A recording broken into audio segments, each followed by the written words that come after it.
What really happened with your host, Mike Rivero, because World War III is a really bad idea. Here is your host, Michael Rivero. And aloha, America. Welcome to our show. It's Monday, August 27th, 2018, just getting to the end of the month, the Labor Day holiday and everything. And we have got a lot to talk about today. The phone lines are open, 800-313-9443. Mike is in the control room, ready to answer the phone and put you on the air with your comments and questions and so forth and so on. Anyway, thanks for all the email people were sending on expressing concern about us. And it did look like it had the potential to be a serious storm. And Hurricane Lane basically brought record-setting rain to the Big Island and to Maui. There have been a lot of landslides on Maui. A giant sinkhole has opened up. But then the storm just kind of stalled in the middle of the archipelago. Just sat there churning and churning and churning until wind shear tore it apart. So we were very lucky here on Oahu. We had a few blackouts on Friday and things like that, but we didn't suffer any really major damage. In fact, the local people on Oahu are calling it Hurricane Lame.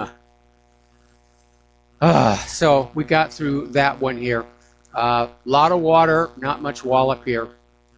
And, of course, the second big story over the weekend, as you have all heard by now, Senator John McCain has passed away.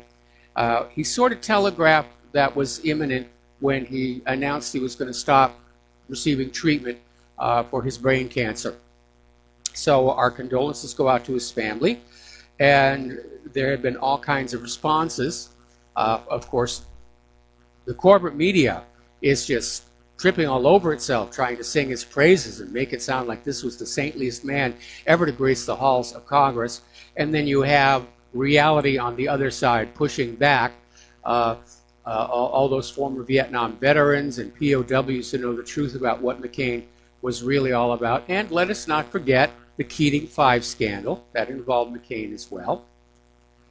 Now, interestingly enough, Lockheed Martin decided they were going to launch a Twitter tribute to John McCain. And they came up with this graphic and they put it on out there, basically saying, what a great guy he was. And certainly he was good for their business, no question. McCain never met a war he didn't like. But it triggered a Twitter storm of people just coming on up and saying, come on, we know what McCain was really all about. People talking about the allegations of the Forrestal incident, the Keating 5, as I've already mentioned. And so Lockheed Martin kind of stumbled on that. I think there's still a certain degree of naivete in the establishment where they still think that we, the American people, still buy all this stuff, that we believe what we're being told by the corporate media. And of course, more and more do not.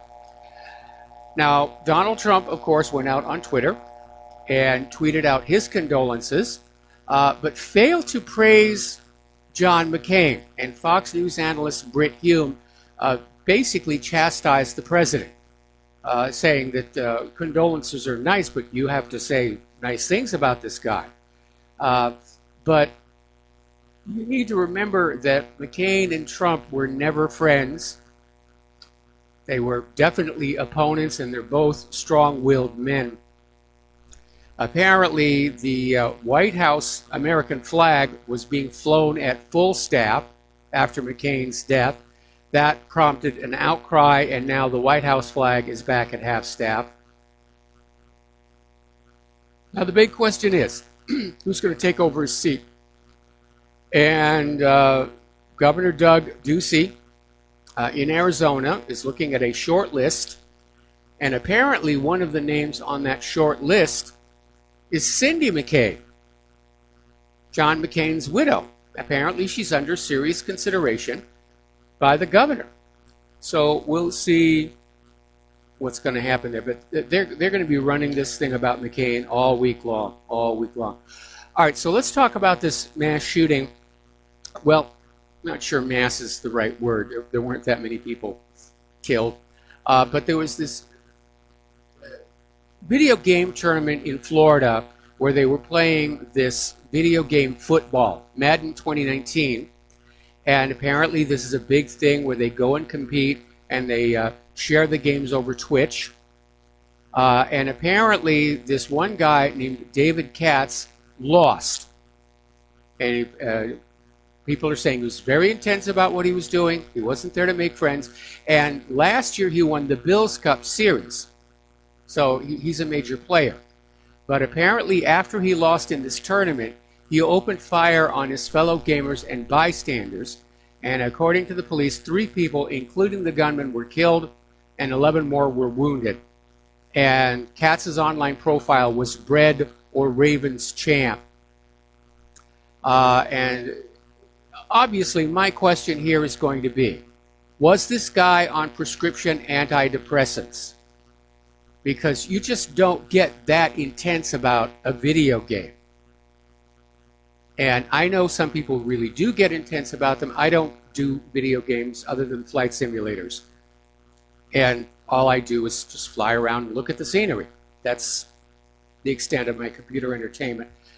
But every time I see an unreasonable reaction, which certainly losing a video game and then shooting people is, in my book, an unreasonable reaction, I want to find out what medication this guy was on.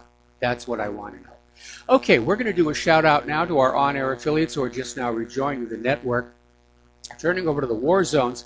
Over in Afghanistan, it is being reported that the head of Islamic State in Afghanistan has been killed in an airstrike.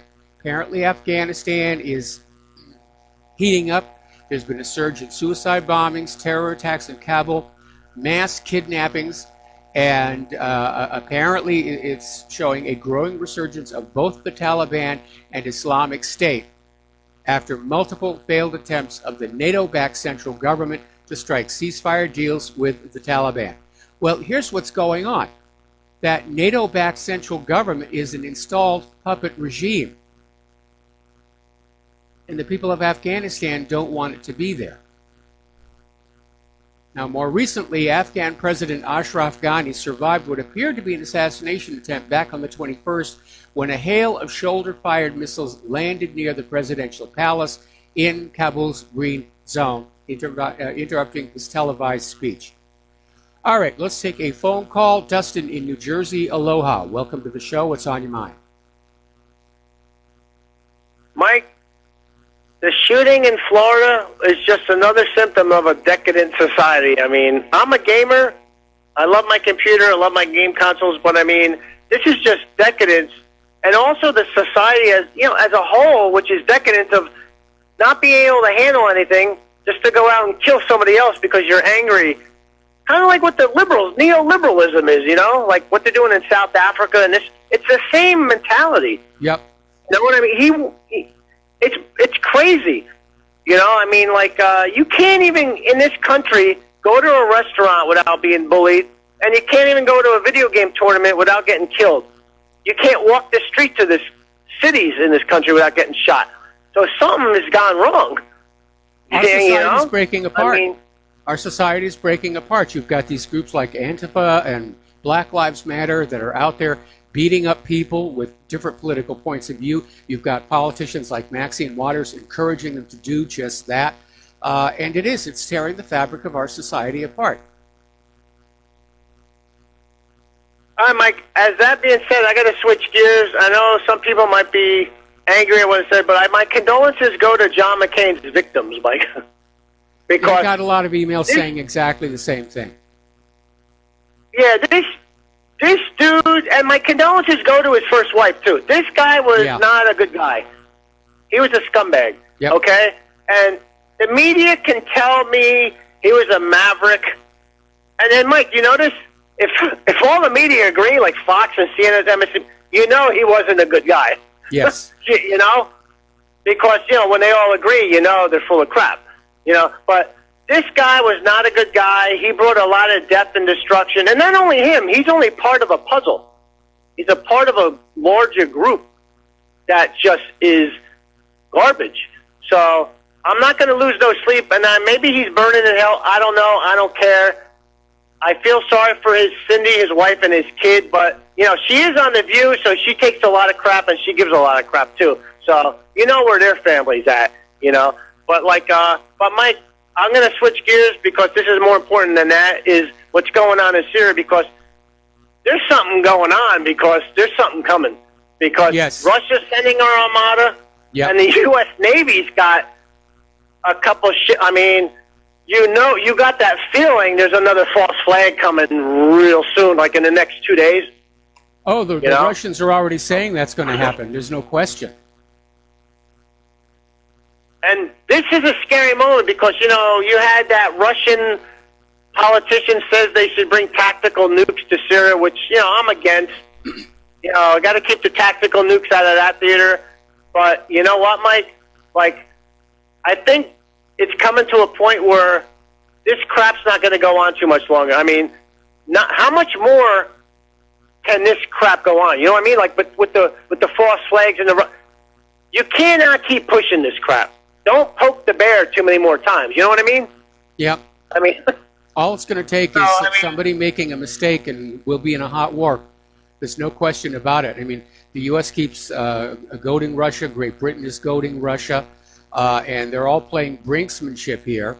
And, you know, it's all about thumping chest and getting access to riches and so forth. And they're all waiting for the other side to back down. But I think Russia is not going to back down because of how close they came to losing Moscow in World War II. They don't want to be fighting World War III on the streets of Moscow. They want it to be fought as far away from their country as possible. And I think Trump and his war hawks are miscalculating here. Especially when Michael Bolton, yeah, John Bolton is like advertising if they do this one more. He's basically telling them, like, what's coming. Do you realize that? Like, he is actually advertising what's coming. Like, if there's another false flag, we're going to respond. Well, you know what? I mean, Russia will not let Syria fall, and I don't think, Mike, some of your guests think, but they're not going to let Iran fall, because Iran is also a jump point with terrorism into the Caucasus. Yes. Iran's not going to fall, and Syria's not going to fall, and I'll put my life on that, Mike. Have a good show. All right, thanks an awful lot. We're going to let you go here. And again, a lot of people are talking about this. Russian Defense Ministry spokesman Igor Konashenkov says Great Britain is plotting a chemical attack in Syria to be blamed on Bashar al-Assad and the Syrian Arab Army. This will be used as a pretext for a direct attack on the Syrian government by the United States. And apparently, Konashenkov's remarks were quoted Saturday in TASS. There we are. And apparently, they've got solid intelligence that this is going to happen. And you know something? Again, a little bit of common sense. Why would Assad use chemical weapons right now? He's all but won the war. And he knows that's the one thing that would give the U.S. justification to come back on in and start meddling again, and Assad doesn't want that. Meanwhile, Russia has sent the largest naval armada of the Syrian war in response to reports of an imminent U.S. attack, and they have sent quite a few ships into the Mediterranean, including the Admiral Grigorovich, Admiral Essen-class frigate, and this is some heavy artillery, and supposedly they have deployed a great deal of warplanes as well, so that nobody will interfere, that's their word, when Syria goes in and cleans up Idlib.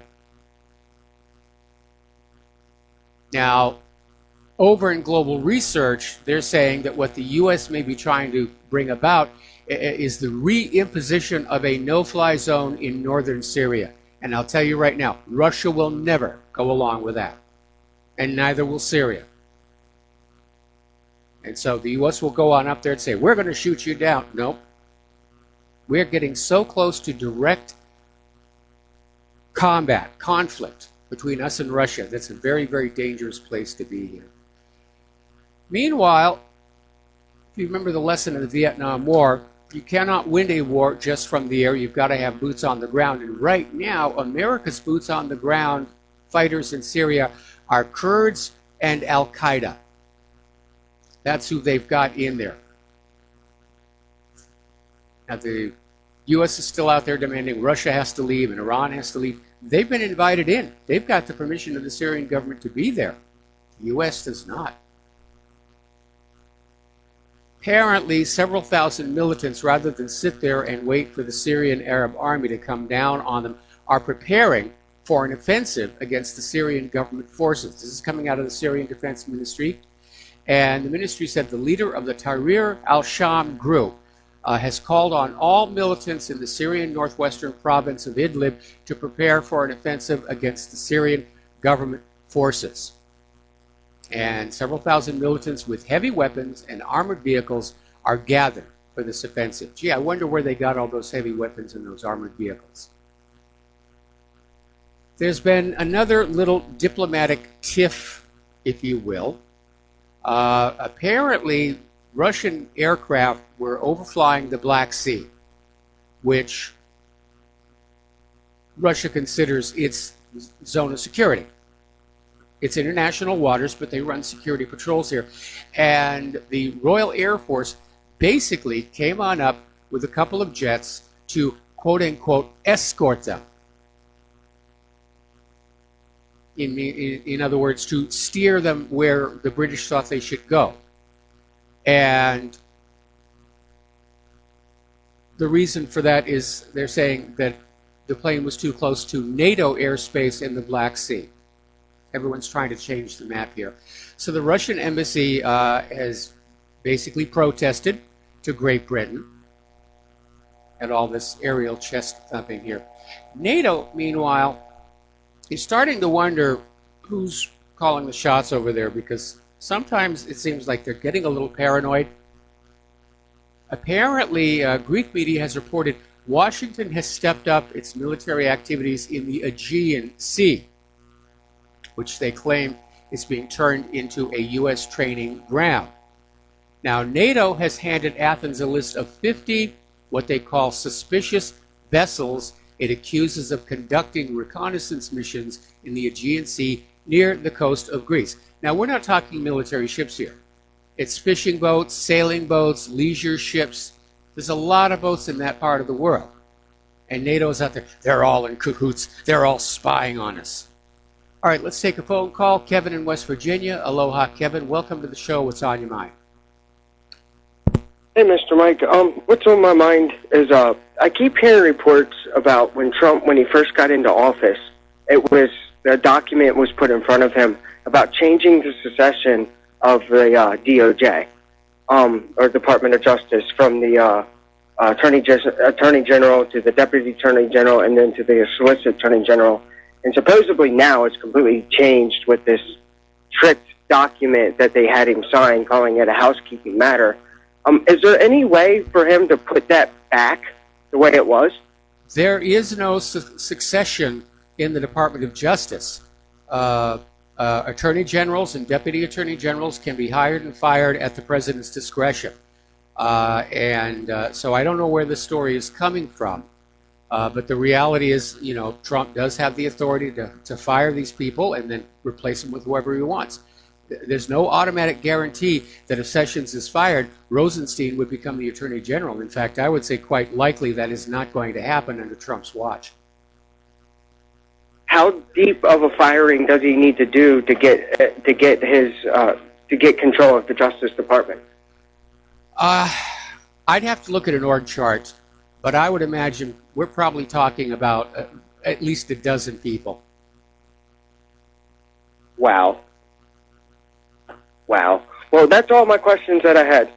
All right. Well, thanks an awful lot, Kevin. We're going to let you go here. We've got a commercial break coming on up, and we'll be back after these words from our sponsors. And aloha, America. Welcome back to our show here. And I'm looking at Almastar News, and they are reporting a breaking story that Syrian air defenses have been placed on highest alert all the way across the country. And apparently a source at the Miza Air Base said they have been ordered to make preparations for a possible attack directly on Damascus.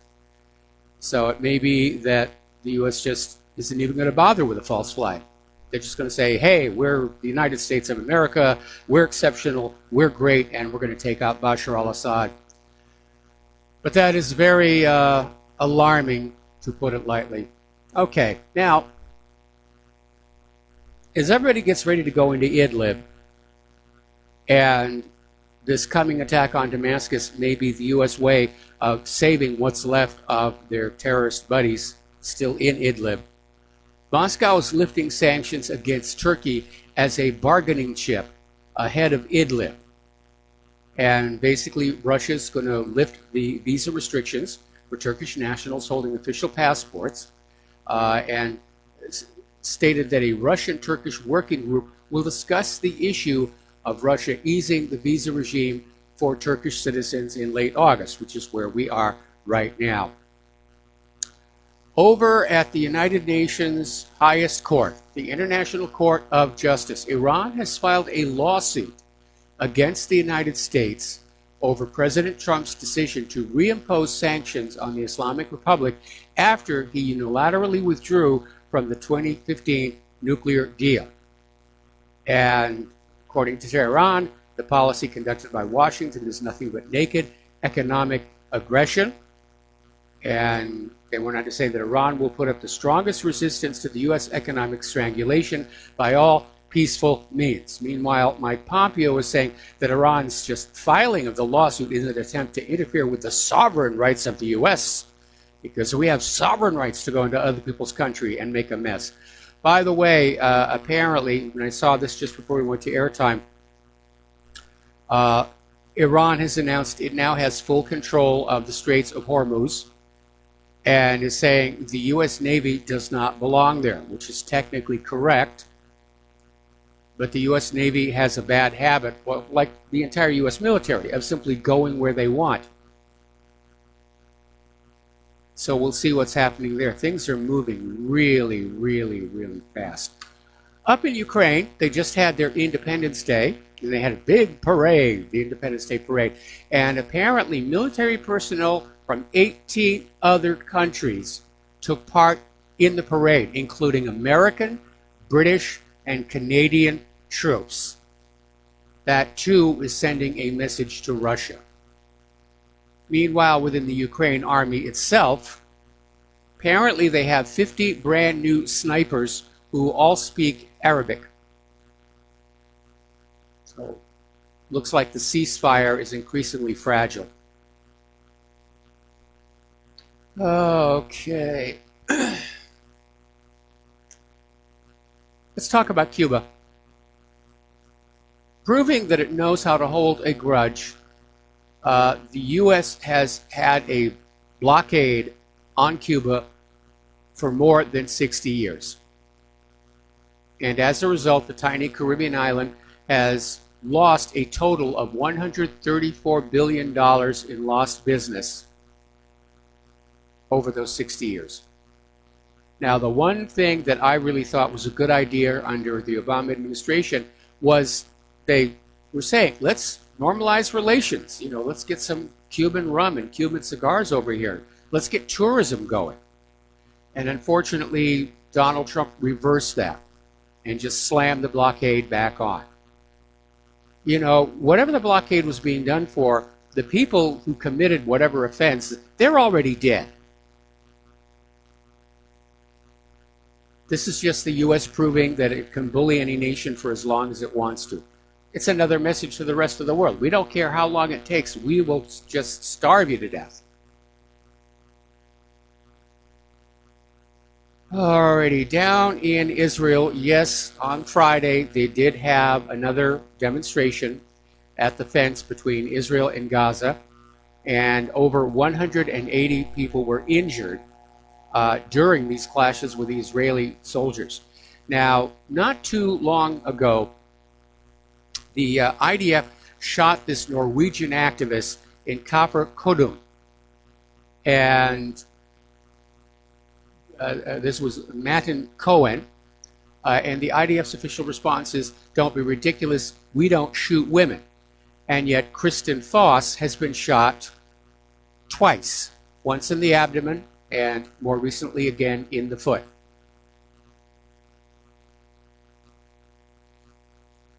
Now, we did this little story of this artist, Mohammed Sabana, and he's a good artist, and he's out there just drawing artwork that speaks to the occupation and saying, it is an occupation. It's not a conflict. There is no war. It's just black and white. All right, so we got to take another break for commercials, and we'll be right back. And aloha, America. Welcome back to the show here. And I was looking through that story we mentioned just before we went to the commercial break about apparently Syria is expecting a U.S. attack on Damascus itself, a decap strike. And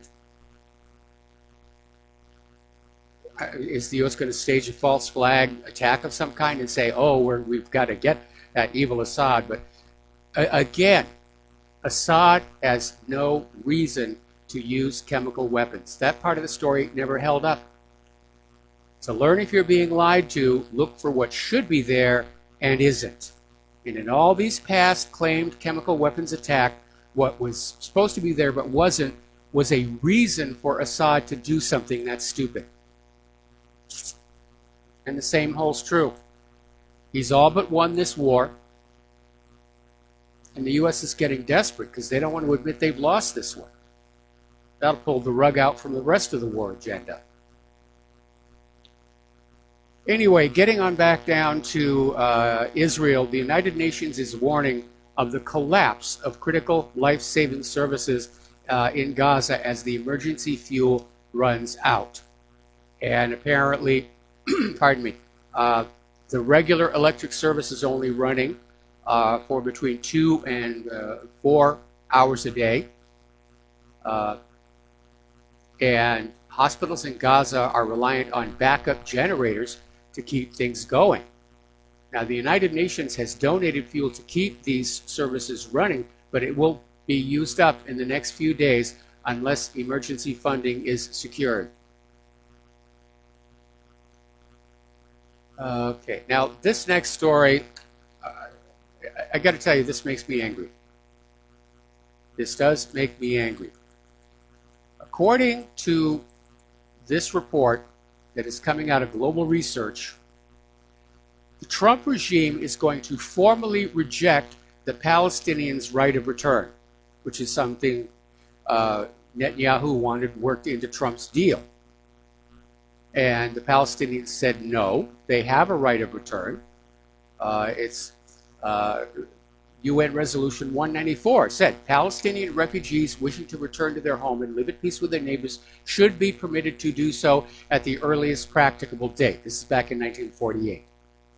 And that compensation should be paid for the property of those choosing not to return and for loss of or damage to property which under principles of international law or equity should be made good by the governments or authorities responsible. So basically what's going on here, Trump is attempting to usurp the authority of the United Nations.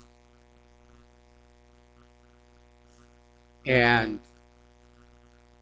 that's a very worrying degree of arrogance, I think. Meanwhile, the United States has issued another attack on the UN with plans to cut off funding to the Office of the High Commissioner for Human Rights and the Human Rights Council, with other UN agencies being potential future targets. Basically, it's easy. If they're critical of Israel, nope, no more money. Don't get any more money. You said bad things about Israel. Well, look what Israel's doing. That doesn't matter. You're not allowed to say bad things about Israel. No more money for you. Over in North Korea, their media is accusing the United States government of double dealing after the cancellation of Mike Pompeo's trip, and even further saying they're hatching a criminal plot against Pyongyang. So I don't know what's going on there. Maybe just everybody says, well, we got to put North Korea on the back burner because now we're going into Syria and we're going into Iran. And Washington is still messing around in Nicaragua, trying to bring about a soft coup. They have been messing around with Nicaragua going all the way back to the 1980s and the Iran-Contra scandal. And what's interesting is that Americans who supported the Sandinistas back then are now supporting the Contras today. So they're flipping sides. It's just keeping them fighting each other. Okay, now a little bit of good news.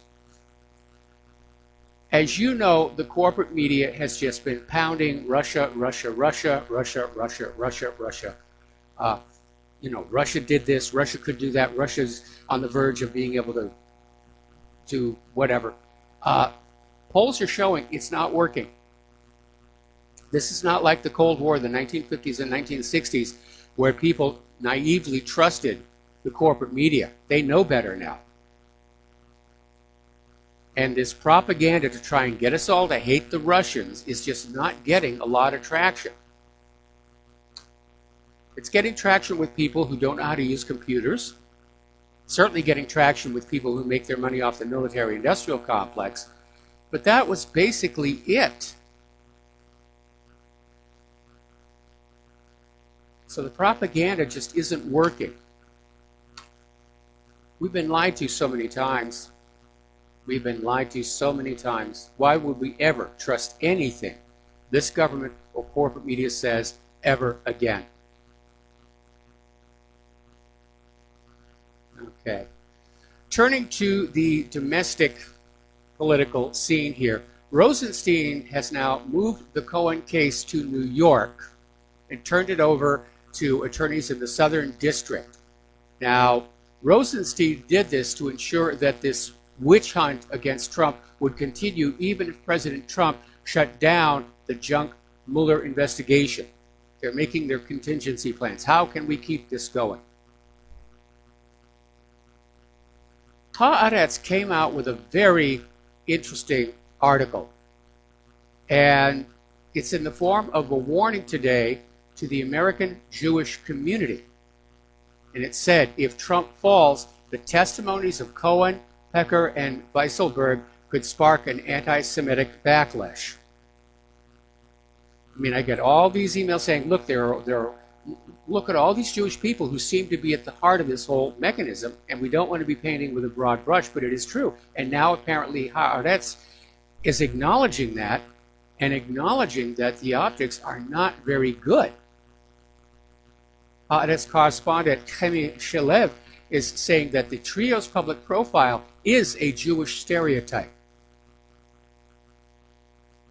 Now, last week, Cohen's attorney came on out insisting that Trump had advanced knowledge of the Russian hacking, which never existed anyway, but they're still trying to build on that lie, and that he'd gotten this information from Michael Cohen himself. Today he is backtracking, he's backpedaling, and he's saying that no,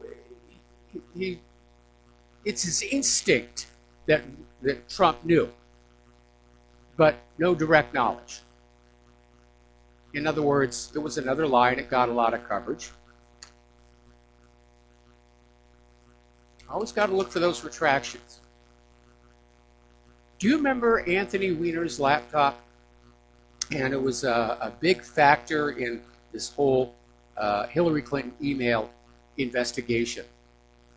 And when it was opened up by New York Police Department in association with this sexting case, the New York police found tons and tons of State Department emails on the hard drive. And they basically threatened to go public with that, and that's what forced James Comey to reopen the investigation. And then he turned around and said, yeah, she's innocent, she didn't do anything wrong. And I remember at the time where they made the announcement that they had gone through all the emails on that laptop in just a matter of a few days. This is from the same people who insist it's going to take 77 years to process out Hillary Clinton's emails. But it turns on out that the FBI was lying, because apparently only 3,000 of the 694,000 emails were directly reviewed for classified or incriminating information.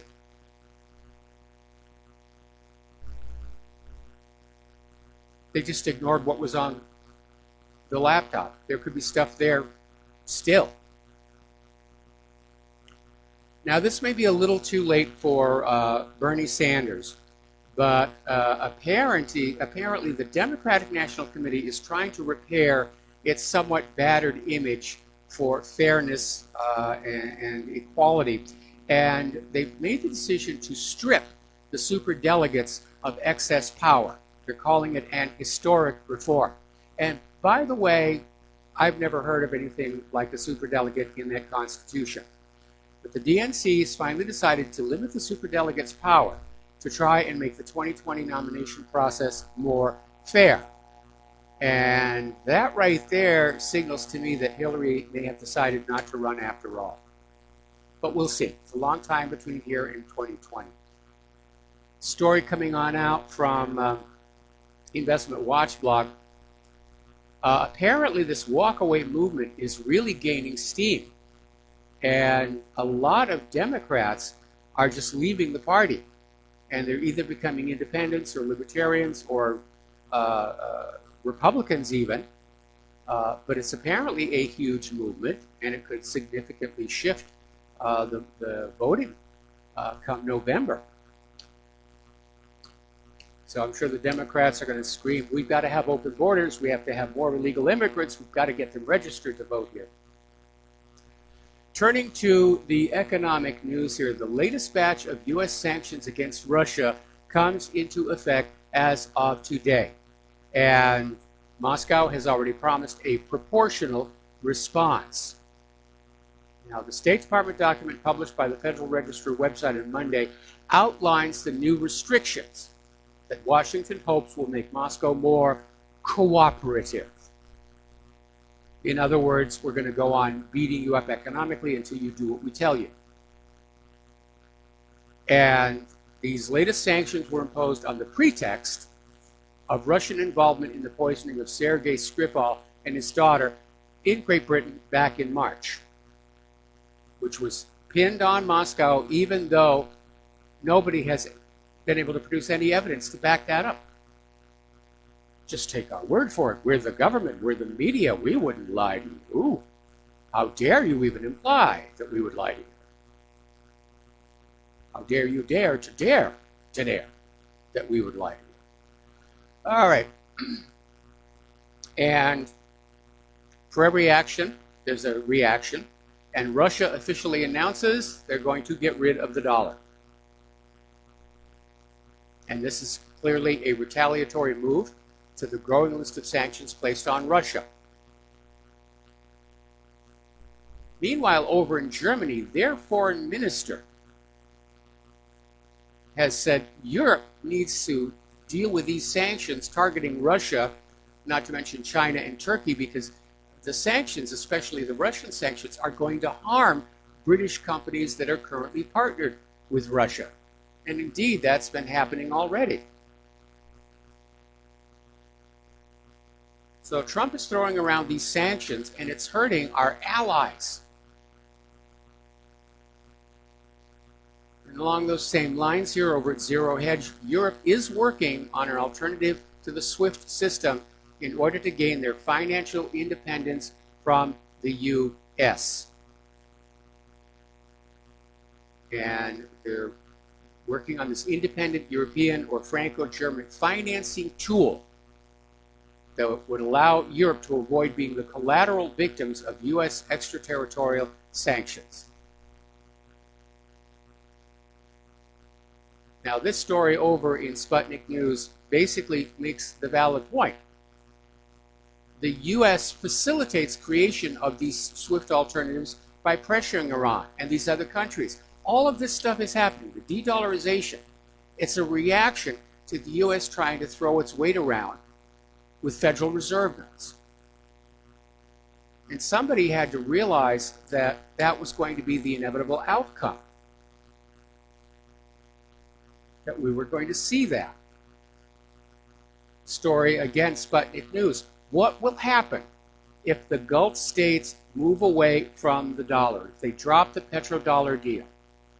Well, they'll have to do it all at once, because if they do it one at a time, they'll get invaded the way Iraq and Libya did.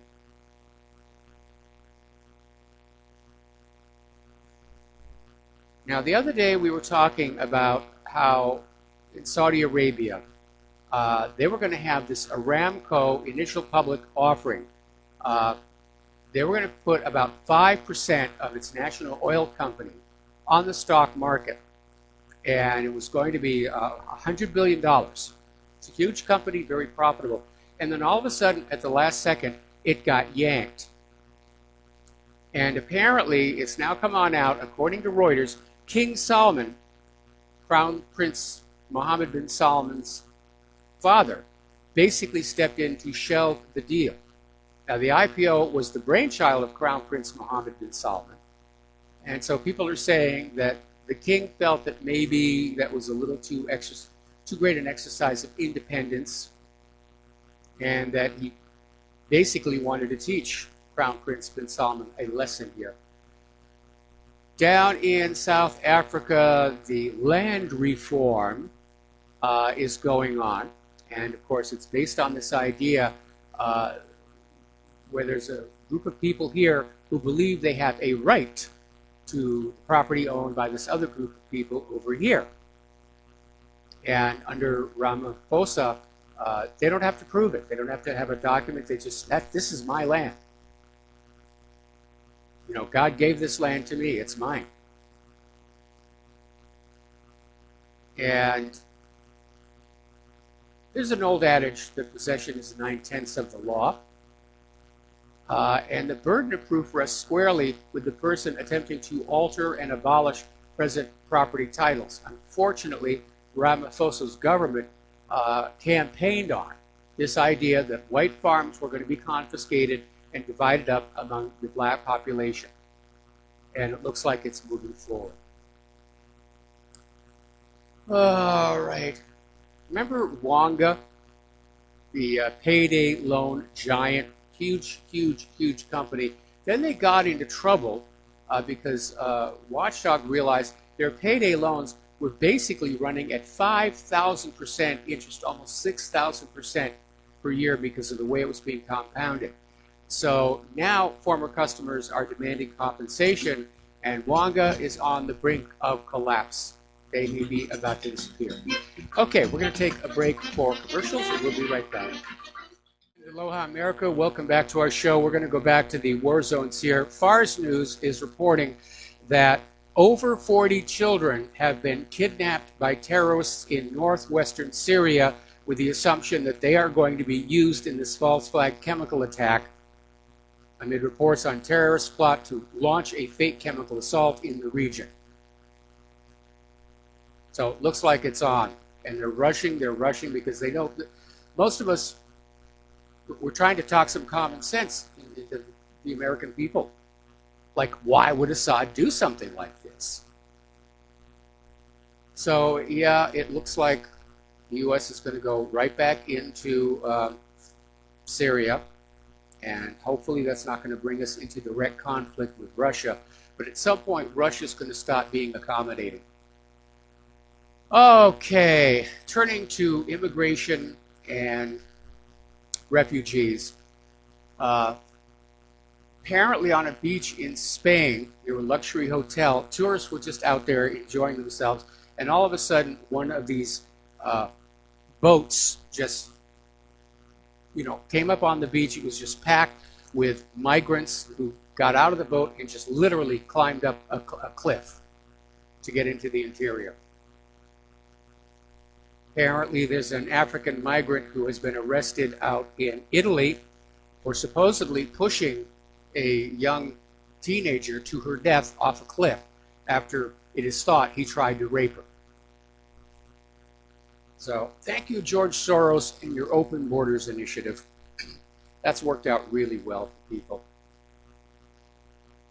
Okay, so let's talk about the social media crackdown. And story that came on out from Zero Hedge. Is it going to get worse? Yeah, I would say so.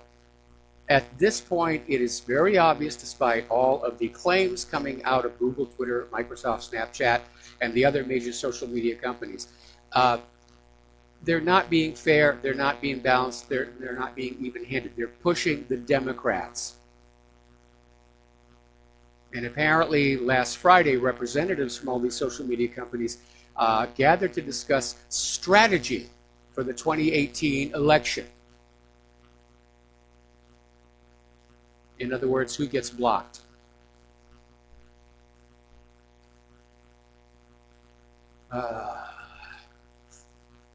It's dirty out there, what can I tell you?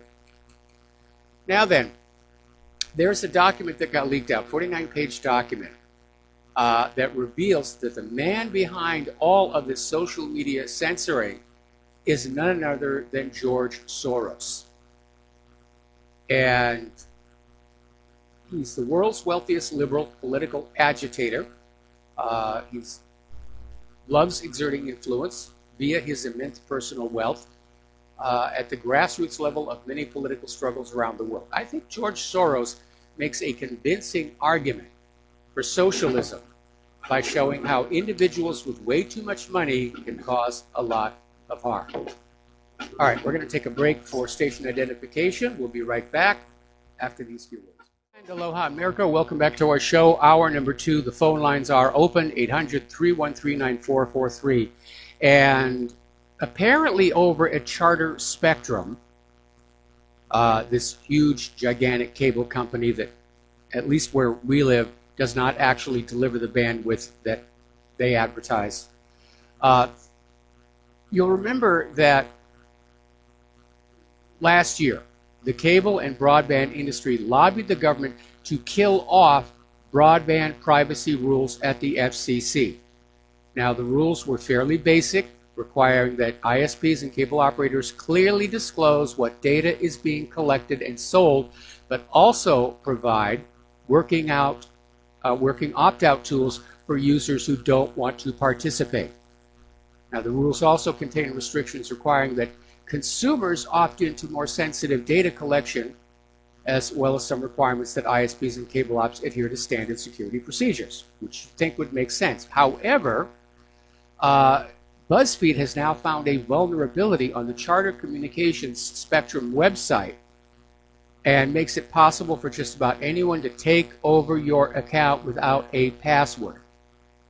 And according to the report, this flaw was discovered and involved tricking a Spectrum website that lets subscribers create a Time Warner cable ID, which is the company Charter just acquired, which you can do without a password.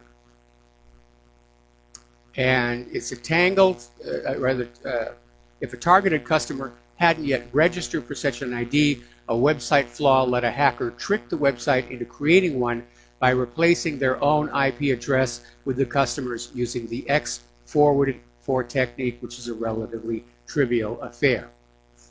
So,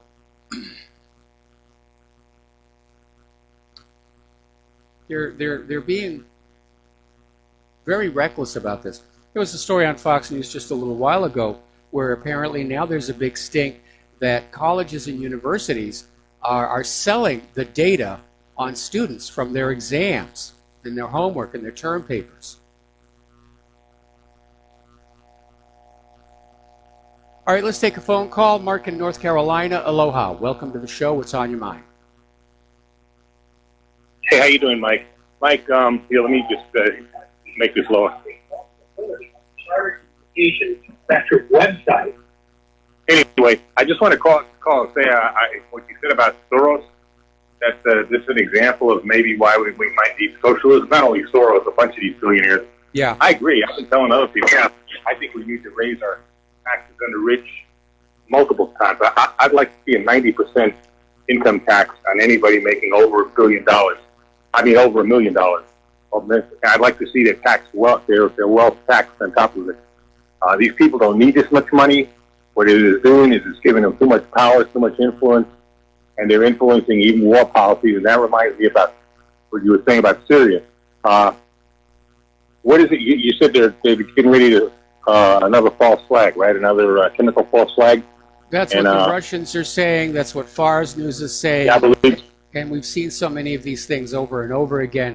But, you know, if they're, for the U.S. government to sell a renewed war in Syria to the American people, they're going to have to do something that's really horrible and bloody, and I'm very concerned that these 40 children that FARS News says have been abducted for this false flag, they will not survive the incident. Where were these false? I didn't even hear about the 40 children. Were they kidnapped by the terrorists? In northwestern Syria, and it's presumed that they're going to be the little tiny bodies that will be splashed all over TV to get you to want to fling your children onto Bashar al-Assad's corpse or something like that. But I just want to warn Donald Trump, and I don't really think I'm speaking for myself. You want our support, Mr. Trump. You better not get us into another war. You better not, because I'll tell you the truth. I won't even care whether you get impeached if you do, all right? Because you would deserve to be impeached if you let it get it. You better get control of bums like Bolton, Pompeo, and others, and you should fire them. But if you can't, at least, if you don't want to fire them, at least get control of them. Get them under your control. And if you don't, you're going to lose. And I also want to make, I've told you before that I'm of Jewish ancestry, right? Yeah. Okay. I just want to say this to other Jews. I'm very concerned that if the Zionists and the Sheldon Adelson types who support the Zionists, if they get this vile creature there of a billionaire, you talk about Soros, he's another one, yeah. Adelson. If this vile creature gets us help push us into war, and the Zionists are behind it, you're going to cause anti-Semitism. And I have concerns because I love the United States of America. I don't have dual loyalty. My only loyalty is the United States. If I had to pick a second favorite country, it would be Russia. But still, the U.S. is still number one, and will always be number one, right? Yep. I don't want to have myself threatened and hated and whatever else, because you Zionist bums want to get us into more and more wars and do the bidding of Israel. I don't care about Israel. When Israel does something right, fine, just like any other country, great. When they do something wrong, hey, I got no use for you. When you kill innocent people, when you start wars with your neighbors, when you refuse to give back land that you stole, like to the Syrians, like the Golden Heights, I got no use for you. You're just another country to me, and not a good country either. Okay? I think Netanyahu is very similar to the guy in Erdogan in Turkey, maybe even worse. He's a troublemaker, and if the U.S. and Russia cooperated together, they would control clowns like this. If we had got to be over there in the first place, I don't think we should even be over there. Personally, it's up to me. All our troops would be withdrawn from every place, from the corners of the world, and brought home. Many of them I put on the borders to protect this country. Or put to work, rebuilding our infrastructure. I mean, the Army Corps of Engineers is known for some excellent engineering works. Yes, they sure do. They sure are. Okay, this is ridiculous. Russia spent $61 billion on their defense. That's because they're interested in defending Russia. They're not interested in projecting power around the world like the United States is overextending. They learned their lesson from the Soviet Union.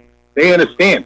They're interested in Russia. You could if you got to go to the doctor or something like that, you get everything is free except maybe for a couple of dollars. A couple of dollars you might have to spend. They have other things. They have I believe they have free education, free college, and all that. They take care of their people now. They're without being a communist, tyrannical nation. We don't. Okay? We're stuck in this war module. We're in this war mongering garbage. McCain was an example of a warmonger. I don't want to say anything too bad about the guy. He's dead now. All right? He's in God's hand. Let the God decide, judge him now. Okay? But let's be honest about it. On Earth, he did some horrible things, really horrible things. And I'm also very concerned about Trump starting to fall in with Lindsey Graham. I see Graham is now saying a session should be fired. But Graham is just playing up to Trump to get him to do his warmongering, neocon business. So that's all Graham is doing. Trump is surrounding himself with the wrong people. He's been doing this since he came in, and now he's surprised, how they're turning on him. You don't get your enemies, you don't bring your enemies in and think they're going to be your friends. not in government. That might work building a condominium or, resort hotel or whatever else you used to build. Okay? It's not going to help running the U.S. government because you've got some really vicious, limey, I don't even like to say swamp. I say sewer creatures running around who mean this country no good. And they're not only in government, but like I said, these billionaires who have way too much power and influence on our government. Whether it's Soros, Adelson, the Koch brothers, Gates, and others. That's the problem. Who else? Bill Gates. Oh, Gates, absolutely.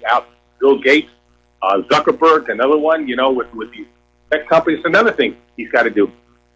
Get your butt together and bring antitrust action against these tech companies. Break them up. They're too big, too powerful, too much influence. It was never meant, the Founding Fathers never meant for anything like this. The Founding Fathers were never in love with capitalism. I don't even think they ever mentioned capitalism in the Constitution. And as far as I know, there was no communism or socialism at the time. There's no guarantee. You don't have a right necessarily to become a billionaire under the Constitution. You have a right to free speech. You have a right to the Second Amendment to defend yourself. You have a right to not be snooped on by government. You have a right to be justly, if you're going to be accused of anything, you have a right to justice. You're right to a lot of things, but you don't have a right necessarily to be a billionaire. And this nonsense that a corporation is a person. Corporation is not a person. Corporation should have the right to the person, and they shouldn't have a right to give money to these politicians because that's all that is a bribe. That's all it is. That's not all I want to say, man. I hope, but I hope people get, I don't know how many people hear me what I'm saying. I try to say the same thing on Facebook, but, as long as I'm speaking on Facebook, I only use it as a agent. That's all I'm using it. I'm using it against themselves because I know they don't want stuff. I try to share everything I can. I share your stuff. I share Alex Jones' stuff. I share everybody. John B. Wells, you name it. I share everything I possibly can on Facebook and Twitter. I know they don't like it, but so far they haven't kicked me off. I've been censored a couple of times, but that's it. So that's about it, Mike. I hope we get our stuff together. I really do. I sure do too. I mean, we just seem to be on this headlong rush into war. And it's a case of when's the starting time? Is the only open question. All right, so Mark, we're going to let you go. Mike, one other thing. I just want to let my Jewish friends know. I don't know if there's any other Jews who listen to you, okay? But I just want them to know, if they're on, to look at some of the comment sections. Look at what's beneath the surface. Look at the real anti-Semitism. I'm not just talking about anti-Zionism, anti-Jew type of stuff that you'll find on the comment section. And understand, and it's all because of this warlike garbage and the neocons putting, not only neocons, the Zionists putting Israel ahead of the United States and getting us into war. That's why. Not because Jews killed Christ or any other reason like that, It's because of stuff like that. And I just want people to know. I hope people understand. Because I'm concerned. I'm very worried about it. Because I love this country. And that's about it, Mike. All right, well, thanks an awful lot. And again, as I mentioned earlier in the program, even Haaretz is saying the optics don't look good, that everybody is watching what is being done, and it's reinforcing some stereotypes, especially those involving, controlling the government, controlling other people. All right, so Mark, we're going to let you go. We're going to do a shout out now to our on-air affiliates just rejoining the network, and by golly, I hate it when I'm right all the time. It is now being reported on Fox News that David Katz of Baltimore, the man who basically shot up this video game get-together in Florida, had a history of mental illness. He was hospitalized twice in psychiatric facilities and was prescribed antipsychotic and antidepressant medications. So there it is. There it is. Okay, we're going to go back to the phones now. John in Phoenix, aloha. Welcome to the show. What's on your mind? Oh, nothing much. I'm being forced to take antipsychotics, by the way, and they make me a little crazy. I'm not out to shoot anybody or anything, but sometimes they make me a little bit wacky. But anyway, I was just going to the point. John McCain's been my senator for, since 5 years before I was old enough to vote. And I've been doing a lot of reflecting. And one thing I'm a little saddened by is that Henry Kissinger didn't go first, because after all, he gave John McCain the orders to carry out those bombings. And I'm not in the military, ever been in the military, so I don't know what it's like to have to take orders like that. So I hope you and Claire are holding up well, though. We're doing fine here. This morning I cleaned up the last of the debris and, put all the emergency equipment back where it's stored. And so now we're just working on cleaning up the place. But thank you for your concern. All right, take care, bud. All right, thanks an awful lot. The phone lines are now clear, 800-313-9443. So getting on back to this computer stuff here, there has been a bit of a debate breaking out between Google and this hit game called Fortnite. And apparently, Friday, Google made public that hackers could hijack the game's installation software to load malware. Now, the installer is needed because Epic Games has bypassed Google's App Store to avoid giving it a cut of sales. A little too much greed there. And now the head of the company, Epic Games, is very unhappy that Google has made this public because people are starting to avoid the app now. Well, they should. We have an epidemic problem with malware. Oh, by the way, Amazon apparently has hired an army of people to say nice things about Amazon on Twitter. And it's a dead giveaway on just how big its reputation problem has become. We might be seeing the collapse of American confidence in our entire society. Facebook's in trouble. People don't trust it anymore. People aren't trusting the food companies. People aren't trusting anything. This is a big collapse in credibility and confidence. All right, let's go back to the phones here.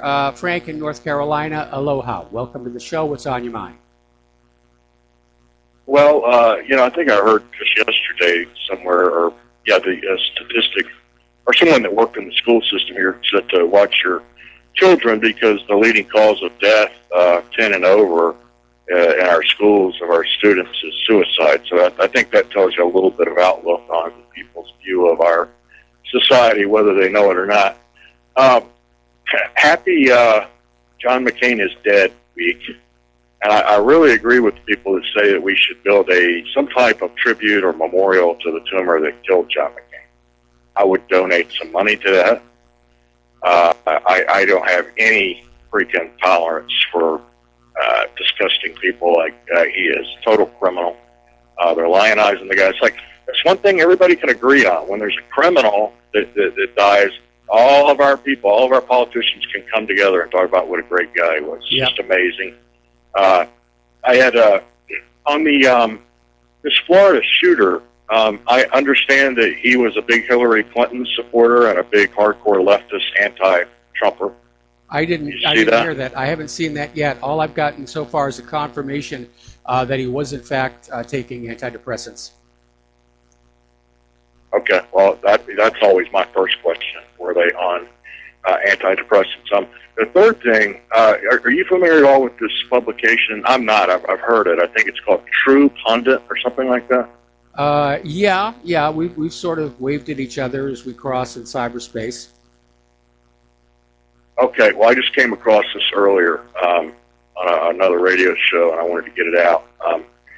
They're saying that some investigative inquiry turned up some credit application or something of Stephen Paddock's girlfriend. Yes. And that she was once on the payroll of the FBI. Have you heard that? Yeah, we were going to report on it a little bit later in the show. And apparently, great. Also, the FBI is not actually denying it, but they're obviously in a bit of a scramble. Yeah, it's like the dark FBI. The lower level FBI guys are like, what? We don't understand that. We can't find this, but they're not denying it. Also, I recently spoke with someone who was in the crowd in the Las Vegas shooting, and I'm just going to go ahead and get it out there. I don't know if this person's lying to me or not. Maybe they're part of it. He and his wife were there in the crowd with the shots ringing everywhere. He claims that people were dying. He said people were falling dead and shot and blood everywhere, all over the place, that he was actually trying to help some people. He said, though, veering away from the official narrative, he said the shooters were actually amongst them. He said there were shooters all around them. It wasn't. I've heard that. I've heard that from other people as well. Anyway, listen, Frank, got to let you go. Got to do a break for commercials. Got a bunch of people waiting on the phone line, and we will be right back. And aloha, America. Welcome back to our show here. And once again, we're standing here with our hands outstretched. We need your help to stay on the air. We need your help to keep the equipment running. And if you can help, every little tiny bit is appreciated. The postal address where you can send a check, money order, or if you prefer anonymity cash, is Republic Broadcasting Network, 2251 Double Creek Drive, number 302, Round Rock, Texas, 78664. And the phone number to call in with a credit or debit card donation or to pledge to be a recurring subscriber is 800-724-2719, extension 1. Okay, let's go back to our phones, and we're going to start with Peter in Dallas. Aloha, Peter. Welcome to the show. What's on your mind? Hi, Michael. Yeah, I think you're great, and I usually only call up when I have a problem with something you said, and I kind of add them up over time. But so a few things I just want to mention. I think you can do better. I think when we talk about capitalism, we have to be more specific. There's a big difference between capitalism and an honest money system and capitalism and a fiat money system. And I think sometimes we talk about capitalism. I think we need to be more specific. Next thing is, the previous caller said he had problems with people being billionaires. And again, there's a distinction between a billionaire who's created a tremendous amount of wealth for the community and a billionaire who's gotten all this money but hasn't created any wealth to share with the community. And the last thing is, a lot of times you and other people say things like that the Fed creates money out of thin air. That is true, but I think a better statement would be that the Fed creates loans out of thin air. They have to pay those loans back, but they don't really. But it's not like we have to pay them back. The Fed doesn't pay them back. We pay them back. There's kind of a double shuffle going on here, where the U.S. Treasury will issue a Treasury bond, send it over to the Federal Reserve. The Federal Reserve will create the equivalent volume of currency to match that Treasury bond. And then loan it into circulation or send it wherever else it's going to go. The problem is that Treasury bond represents a promise by the government to tax the American people, to take away their money without giving them anything back for it in order to make good on the Treasury bond. And it is a scam, and many people throughout history have said this is such a scam for the bankers, because if the U.S. government can print a Treasury bond, then they can print a dollar bill. And the difference is that one benefits the country and the other one benefits the big banks. Well, let me correct myself then. Let me just say, at the local level, if a bank creates a loan for $500,000 to lend it to someone, so they create that money out of thin air, but they lend it to someone, and the money supply expands by $500 million or $500,000, whatever what it was. But when that person pays back that loan to the bank gets to keep the interest, but they have to close out that loan. They don't get to keep the $500,000. The bank, the local bank, they just get to keep the interest on that. So I'm not saying that's a good system, but it's not quite the same as saying they just created it out of thin air. They created a loan out of thin air, and they have to close that loan out. But the Fed thing is, yeah, I'm not there with you. You're much more controlled than I am. Okay. But thank you very much. But thanks a lot for listening to me. All right, well, thank you very much for the call and the ideas. I'm going to switch over to Jesse in Houston. Aloha, Jesse. Welcome to the show. What's on your mind? Hello, Mike. I've been calling for, past a little bit. I think this is my third time calling. I was going to talk about immigration, but I'm actually in the hospital. I had a colostomy. Ouch. Yeah. I had diverticulitis, which wouldn't go away, which caused, 6 to 7 inches of my intestine to basically just die. And I was rushed into the hospital, and they cut a big old piece of it off. And they put me in a bag. So I was listening to the radio show, and I thought I'd call. What is it that you wanted to talk about today? I was watching the news, and I was hearing y'all talk about the McCain thing. How he died, and all of a sudden he's this angel. And it was like CNN. They have 2 specials that came out yesterday, just glorifying the guy like if he had never did anything bad in his life. Yep. And they had a guy sitting next to him, saying about how they were best friends, and then McCain started crying and stuff. I'm like, wow, this is just ridiculous. I mean, it's almost like, in Venezuela where the guy, they say once your politicians go up on stage and start singing and, basically talking good about themselves, that you're in trouble. I just wanted to know what you thought about that. Well, yeah, this is expected behavior from the corporate media and a government that is obsessed with their image, and they want everybody to look good, no matter how ridiculous that may be, like when Maxine Waters gets out and says violence against conservatives is okay. But again, those of us who know McCain's real history understand what a crock the corporate media coverage has been. Anyway, listen, Jesse, going to let you go. Back with another caller after these few words.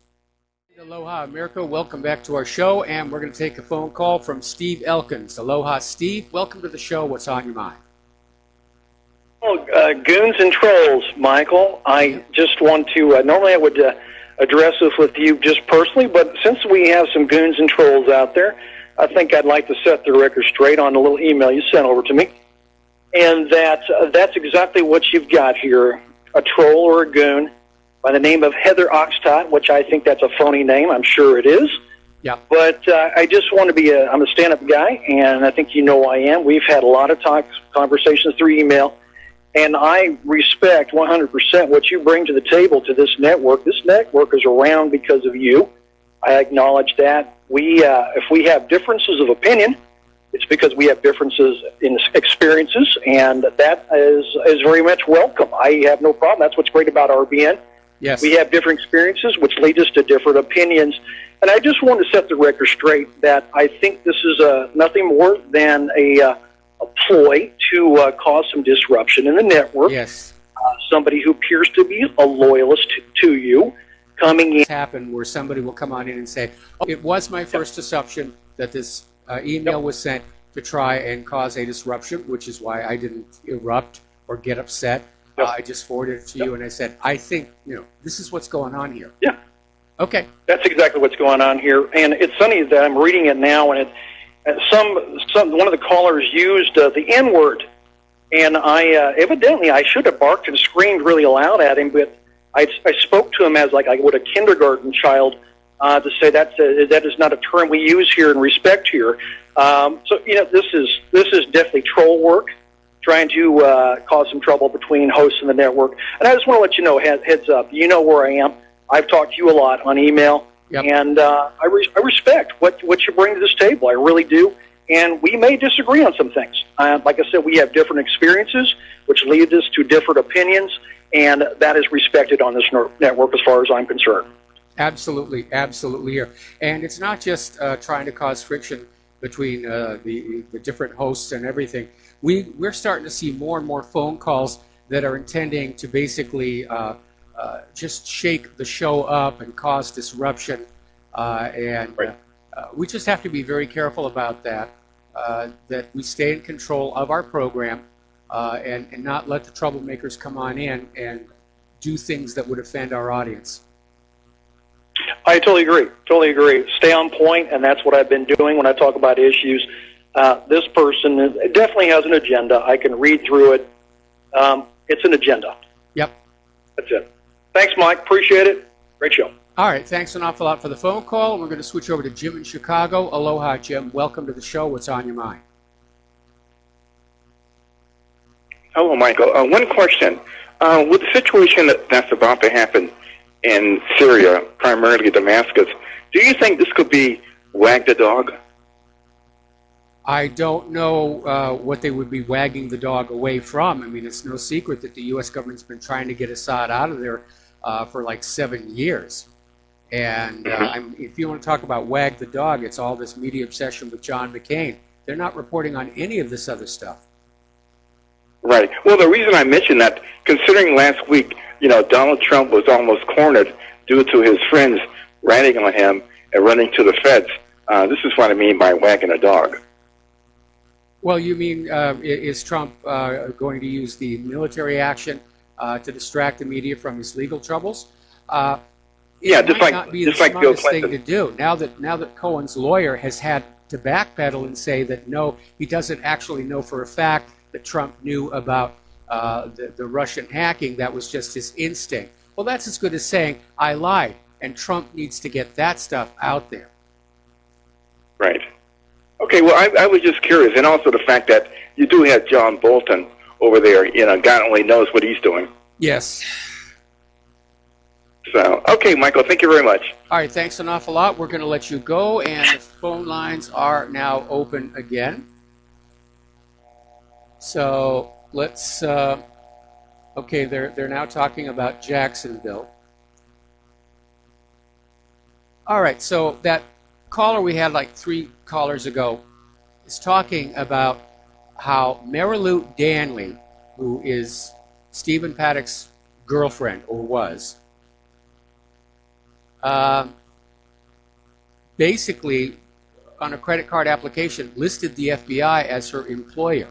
Now, this is the same Marilu Danley whose fingerprints were found on the ammunition used to murder 58 people on the 1st of October, just about a year ago. The same Marilu Danley who admitted to law enforcement that she helped Paddock load the magazines that he would use that night. Or at least that was what her story was. Now, this is the same Marilu Danley who was reportedly visiting family in the Philippines at the time. So more and more, it's looking like the entire story is suspect. And it's another FBI operation. Okay, did Dave in Missouri call on back? Let's put him on the air. Dave, are you there? Hey, yes, sir. Howdy, Mike. How you doing today, brother? I'm doing fine. And what's on your mind today? Well, I have to agree with everybody that I've heard so far. It's going to be hard to sift through your audience and find many John McCain fans. And, it kind of blows my mind. My mother actually passed away from brain cancer. And in hindsight, then she was undiagnosed. I mean, we had to make the decision on the table. She just fell over, weirdly enough, in the hospital, having breakfast with her sister. And they flew her to where I was in Springfield and showed us a scan of her brain and just big black blotches everywhere. And when you look back at it, even though, we didn't diagnose it, she just wouldn't go to the doctor. We thought she had lung trouble. But as you look back on it, she would get lost in conversations. She would glass over. And this was not my mother. I mean, my mother was always very attentive. And looking back, you can see that the effect that it had on her brain. So how you, senator, die in office with brain cancer, casting votes like McCain was to completely upset the party, and slap Trump in the face. Plus, a lot of us who really thought, who really want these reforms to continue, while we voted for this man. And so, but here he is, a U.S. senator, gets to die in office with brain cancer, obviously a debilitating disease, obviously going to affect his thinking. It kind of boggles the mind how that can happen, how there's no check and balance for the insane people who just will never leave, which, you got to put action to water. I worry about a lot of these people's mental health. But, I don't think you're going to find many fans many McCain fans in your audience, and that's because everybody's informed. I do want to kind of bring up something that I can't track down, but I heard this reported that Trump is actually considering declassifying Hillary's emails. Now, have you heard anything about that? I can't nail that down. No, I haven't. But all of Hillary's emails that do not contain classified information should already be declassified. The problem is prying them out of the FBI and the Department of Justice. And, it made me think about, what made me think about that is you brought up Wiener's laptop. Don't you wish to get access to that? How does he have State Department's emails and secrets? Well, that's simple. Well, and because he shared that laptop with his wife, Huma Abedin. Sure. And then it makes you think about the kid got killed. His name just slipped me. His laptop, that has the WikiLeaks traces on it. You know who I'm talking about. Seth Rich. A kid who got yeah, that's it. His name just escaped me. And and so much of this evidence is hidden from the people who need to make informed decisions by the so-called authorities who you have to question their loyalty or at least come on now, what's your end game here? And I do want to throw a shout out to Steve Elkins. What a fabulous guy! I mean, he just comes across like a great guy. Yes. Shout out to Jesse in the hospital, brother. I hope you get feeling better. And I want to say a quick word to Francis, who responded to one of my phone calls earlier in the week or last week when I called Hillary a demon witch, and she said, "Well, witches wouldn't claim her." I get that. My wife is an earth witch. She considers herself Wiccan, but not in any evil way. So I do recognize there are both good and bad. Yes. But Francis kind of wanted to act like there was no such thing as a bad witch, an evil witch. Yeah, no, I'm sorry. That's not the case. And Hillary does serve a dark power and has a very dark force within her, which is the only term that comes to mind when you're trying to describe it. So, maybe I didn't use proper maybe it wasn't exactly the right way to say it, but how do you describe somebody that is that black in the soul, that evil, as Hillary Clinton? I mean, so you can only really use so many words. And there was something else I was going to say, but instead, go ahead, brother. I was going to say the word that I used to describe her is sociopathic. Total sociopath. Good one. No empathy for anybody but herself, totally focused on herself, and they could be very, very dangerous people. And it's always been that way. When I met her in the Walmart General Office in '87, she come across the table at me, and I seen something inside of her. Now, I'm 6'4". That little woman scared me to death, and I didn't even know who she was at the time. Turns out she was a Walmart board member and the First Lady of Arkansas. I didn't know any of that until like a month later. But just her absolute entitled. I mean, the evil of it. There is a pulsating, pounding, large evil, and I don't know what name you want to put on it. But it's present in the woman. And hey, by the way, I haven't heard you speak about Claire's health, so I'm going to go ahead and hang up. And if you could just kind of let us know how the girl is doing. A lot of us out here are still praying for y'all. And I kind of want a word about the hurricane. Did you get affected? No, I started the show today mentioning the hurricane did a lot of harm on the Big Island and on Maui. But then it just sort of stalled in the middle of the archipelago and rained itself out. We had some blackouts and wind on Friday, and actually Saturday and Sunday we're pretty low key, and we're just now cleaning up the rest of the debris, putting away the emergency equipment. So we'll be ready for the next one. As far as Claire is concerned, she is getting better, slowly. She's very impatient about it. She has good days and she has bad days. But she's able to do her music, and she's not allowed to do housework yet.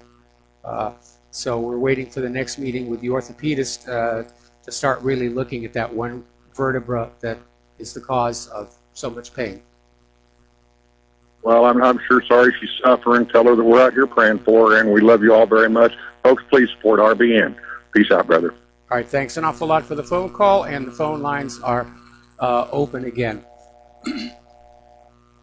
All right, now, as you know, over the last decade, we have seen the police in this country become militarized, where the ordinary street cop seems to be going away, and all we're seeing are these SWAT teams. And they were being sold to us on this idea, we're keeping the public safer. But a new study published by the Proceedings of the National Academy of Sciences just the 20th of this month is saying that the militarization of law enforcement in the United States does not make communities safer, nor does it enhance officer safety. In fact, they're saying the U.S. public is less safe under the militarized police because of the growing tendency for the police to shoot first rather than try and de-escalate the situation. Alrighty, Justin in New Jersey called back in, and normally we only allow one call per caller per day, but I understand you want to respond to Dave. Oh, yeah, Dave. I said, Dave, don't compare your mother to John McCain, because John McCain didn't have brain cancer when his father was Admiral McCain, who covered up the USS Liberty, you know? Because I love Dave. He's a great guy, and he knows what he's talking about. But John McCain was just garbage. The guy did all these stunts. He got shot down because he wasn't following protocol. He flew under in Italy, knocked the power line. This guy was just a reckless person. Yes. And he didn't have brain cancer back in the day, Mike. So I mean, he didn't. So he was not a good guy. He thought he had, Mike, I think he had privilege. Yes. I know that liberals say you got privilege. No, he had privilege. Yes. Because he thought he was above the law, I think. Well, certainly within the Navy, having a four-star admiral for a father tends to keep you immune from things. And, of course, those people who talk about the Forrestal incident are saying John McCain was airlifted off that carrier before any of the wounded were evacuated. So only him, Mike. Only him was airlifted because he was a wet start Johnny. That's a fact. He wet started kerosene off his A6 Intruder, I believe, and it ignited a Zuni missile hanging off of another A6, off of a Phantom, F-4 Phantom behind him, I believe. Yeah. And that's what ignited the fire, and he got airlifted because his father was Admiral McCain. Well, he got airlifted because the deck crew wanted to kill him, and the captain of the carrier said, we got to get him off here and get him to safety. That's why he was evacuated so quickly. Everybody knew what had happened. They've been warning him for months about these wet starts.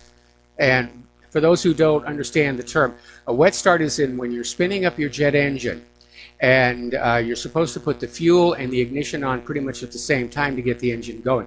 McCain would let the fuel run for a little bit and actually build up in the engine. Then he'd hit that ignition, and it would blow this big ball of fire out the back of his airplane, make a huge whoomp.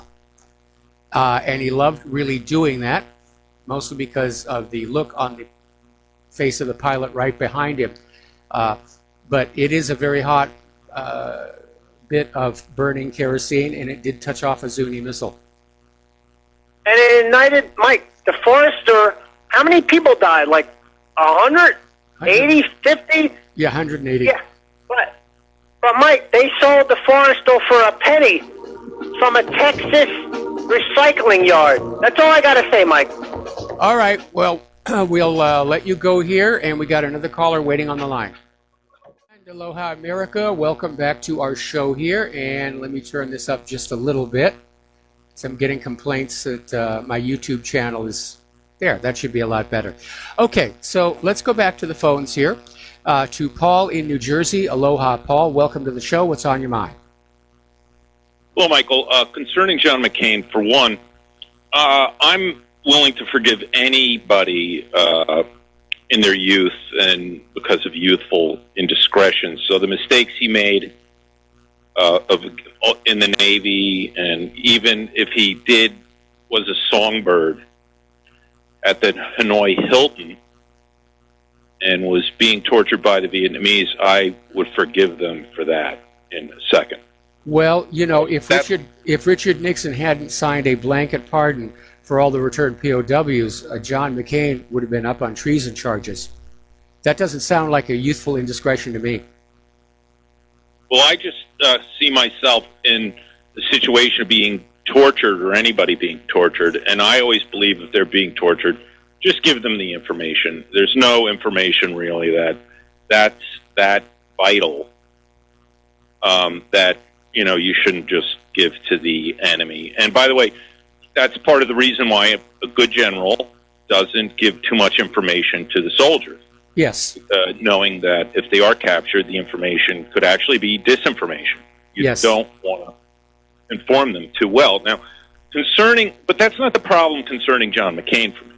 You see, it's what he did later in life where I have a real big problem with him, where he was a lot older. Yep. He should have known better, especially about 5 years ago in 2013 when he was bragging about going to Syria, where he's pictured with Baghdadi, the leader of ISIS, and almost being very flippant and putting down Ron Paul when they were critical of arming the Free Syrian Army, because it was pretty evident that the weapons we gave to the Free Syrian Army, that those weapons were promptly handed off to ISIS. Yes. And John McCain seemed to almost gloat about how he knew he'd been to Syria, he met with the leaders of the opposition, and alluding to kind of, circumlocution around the fact that I think he knew he was dealing indirectly with ISIS. And even if he wasn't and was dealing with the Free Syrian Army, why would he be so proud about causing a rebellion in the nation of Syria unless he was just, a total pathetic Zionist lapdog? Well, that was the agenda, a regime change. I mean, the U.S. has done it at least 50 times to other countries since the end of World War II, or they've attempted it. They've attempted it, but they're only batting 500.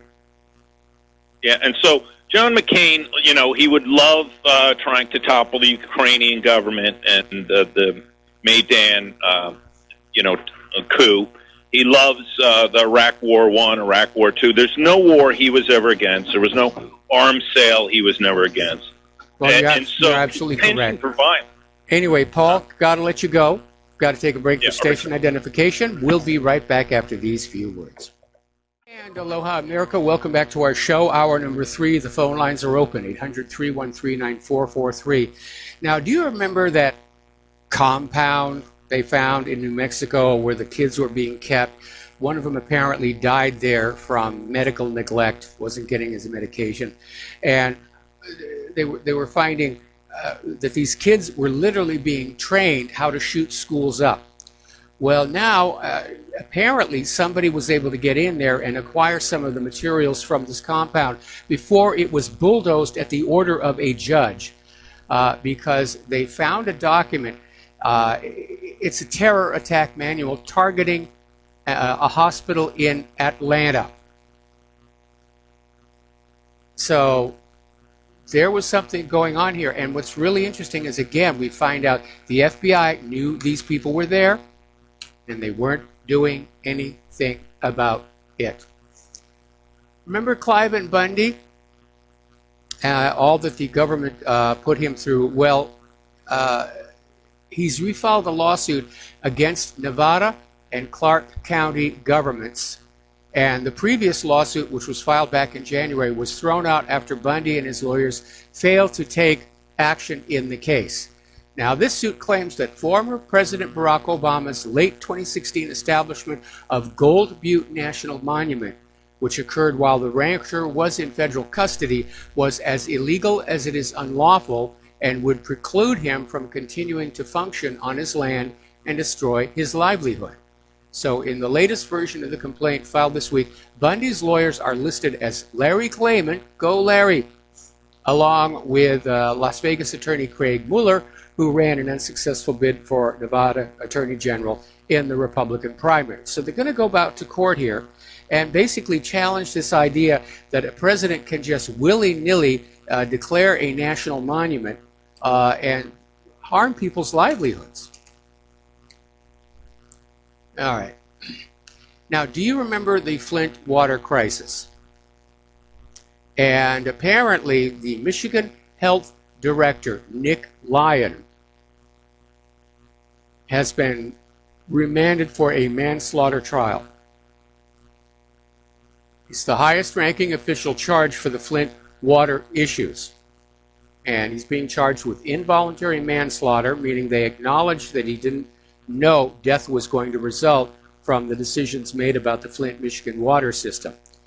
But apparently the health director and 4 additional people have been charged with involuntary manslaughter over the Flint water. And the case is being overseen by Genesee District Judge David Coggins. And he's determined there was probable cause that Lyon committed involuntary manslaughter against Robert Skidmore and John Snyder in 2015. And these 2 men died during an outbreak of Legionnaire's disease, which researchers have connected to the devastating use of improperly treated water in Flint, Michigan, starting in 2014. Well, I'm good. I'm glad they're holding these officials to account when they make bad decisions or decisions that are motivated solely by monetary considerations. And we already have another one of these things brewing out in Kansas, where apparently the water in the Wichita area has been contaminated. And the Kansas government didn't tell anybody in Wichita for 6 years. And apparently there were warning signs that the water was contaminated, but nothing was done here. So in 2011, while investigating the possible expansion of a quick shop, the state discovered dry cleaning chemicals had contaminated the groundwater on West Grand in Hayesville. And they didn't act for more than 6 years. It didn't test private wells less than a mile away, nor did it notify residents that their drinking wells could be contaminated with dry cleaning chemicals known as perchloroethylene, so they could test the water themselves. That is just flat out irresponsible. That is just flat out irresponsible. Anyway. Yesterday was the start of the annual Burning Man Festival. And this year it's a little different because apparently the police, federal officers, Bureau of Indian Affairs officers in the tiny town of Nixon, which is one of the last stops on the path to get there, to access Black Rock Desert, they're pulling cars over on flimsy or manufactured pretexts like dim license plate lights, and then asked to conduct a search. And if drivers refuse, canine dogs are brought to the site and made to alert on the cars, which give the officers a pretext to conduct a search. Now, that is certainly, I think, going to take the spirit out of the Burning Man Festival, which is just this incredibly wild free-for-all. It's a celebration of art and music. So, we're going to do a shout-out to our on-air affiliates who are just now rejoining our network. Now, I've never been to the Burning Man Festival myself. I'd love to go sometime. It's not high on the bucket list, but it's on there. But I do remember all the years I worked for the Renaissance Pleasure Fair in Southern California, both as, in acting roles and then later on as a stage manager.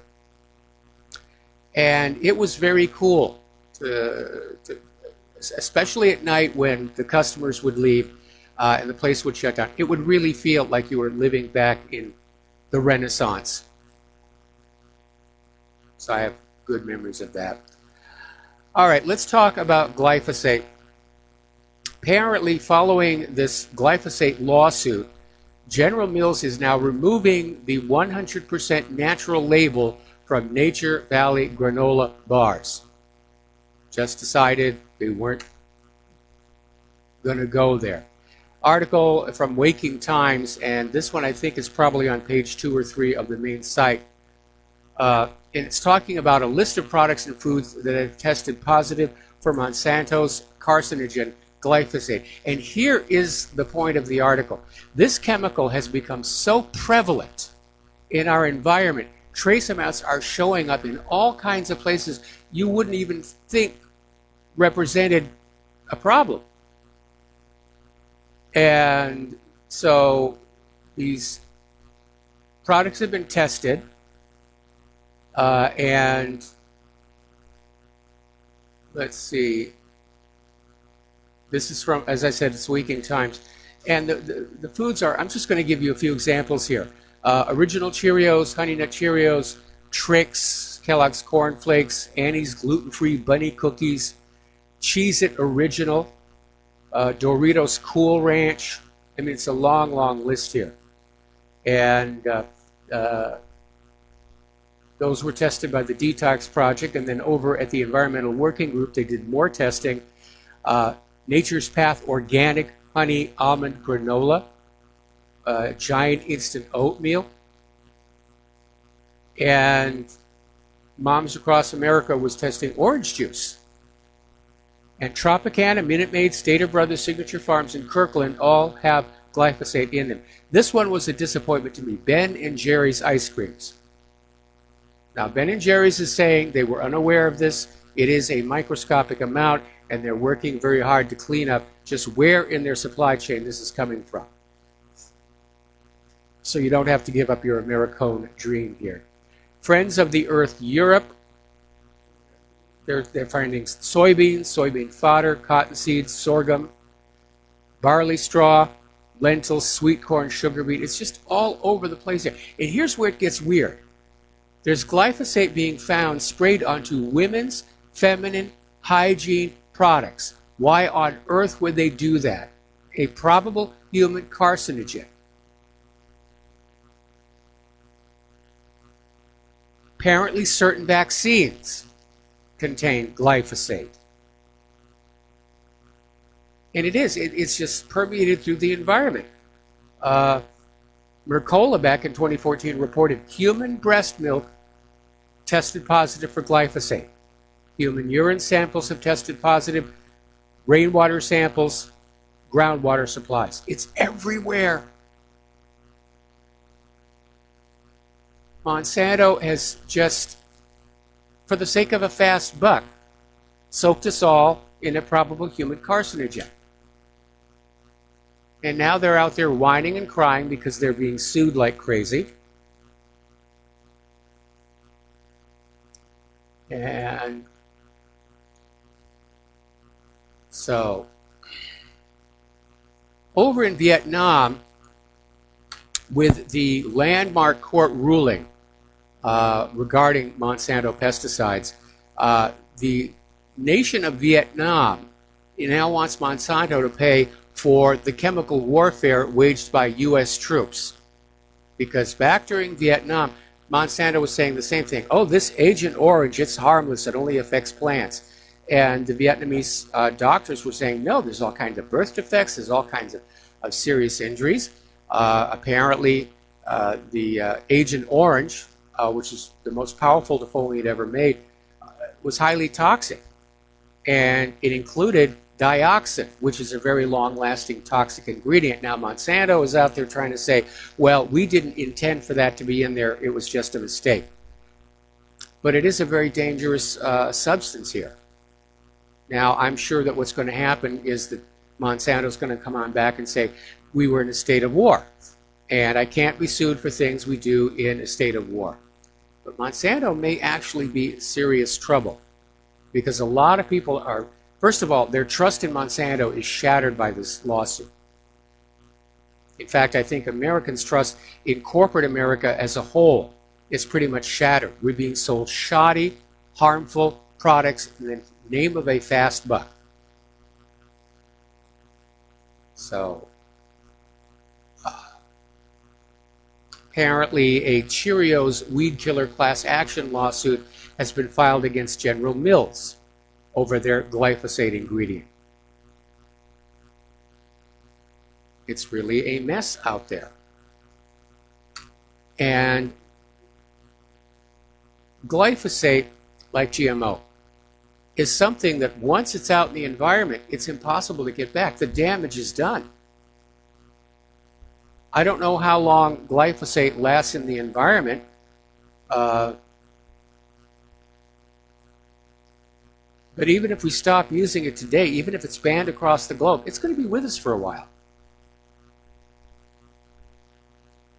Now, have you heard the latest propaganda out there trying to dismiss critics of vaccines? The claim is now being made that anybody critical of vaccine safety are really Russian bots because Putin wants disease to spread here in the United States of America, so he's out there sowing distrust of the vaccine injury. I mean, that is pretty much, that's out there. In fact, that's the shark. That is really the shark. Any negative information that corporations and government don't like, oh, it's Russian bots.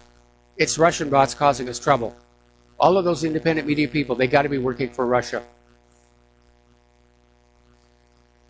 From the world of political correctness, and they made a big deal about this on TV. You remember the animal crackers? We all grew up with them.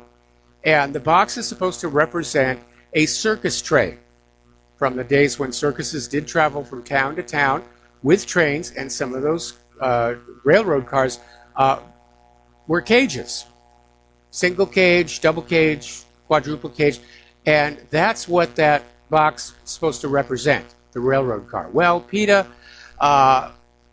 which is protesting animals in circuses, basically pushed for Nabisco to change the design. And they did, and the new design basically has the animals fanned out in front, looking out over the veldt, which is okay. I wasn't really attached to the old design. But in this day and age of high-def television, I think maybe, as much as I don't like their meddling in everybody else's life, I think in this case, PETA might have a point. The idea of having a real live animal in an enclosure, in a zoo, it's becoming obsolete, because you can see the same animal on your TV, on any of the nature channels, or virtual reality. So I would be cool with that one here, which doesn't mean that I didn't enjoy the zoos I've gone to during my life. All except for that very first one in New York City. The elephant came on out and scared the heck out of me. I was a little baby. But I remember that. All right, let's talk about what's going on over with the church. Because that Pennsylvania report has ignited a firestorm of concern over this pedophile problem. And at first, Pope Francis wasn't going to say anything about it. Now he's come on out and said that, yeah, this cover-up is the sort of filth one sees in the toilet. Then he followed up saying, to hate is human, to forgive is divine. Okay, but what are you going to do about it? This is something that has gone back decades. And every time it's exposed again, they say, oh, we'll do better. And it doesn't seem to happen. Now, a former Vatican official, former ambassador to the United States, Archbishop Carlo Mario Vigano, has released an affidavit accusing Pope Francis of reinstating Cardinal Theodore McCarrick to a position of prominence despite knowing of McCarrick's sexual abuse of priests, seminarians, and lay people, including minors. And apparently Pope Benedict had imposed canonical sanctions on Cardinal McCarrick in 2009 and 2010, forbidding him from traveling or celebrating Mass in public or participating in public meetings. But Pope Francis later lifted those sanctions and made McCarrick a close personal advisor. So Archbishop Carlo Maria Vigano concluded his little 11-page affidavit by calling on Pope Francis to resign as Pope. So this is getting some real serious stuff out there. Now, we've talked a lot about the Tuam. It was actually one of just many places, but it's drawn the focus. And it was this church-operated home for unwed mothers over in Ireland. And it was popularized by a 2013 film, or it was made infamous by a 2013 film called Philomena, which starred Judi Dench as one of the mothers who was trying to relocate the child that was taken from her and put up for adoption. Well, this is going to get a little more attention because now Liam Neeson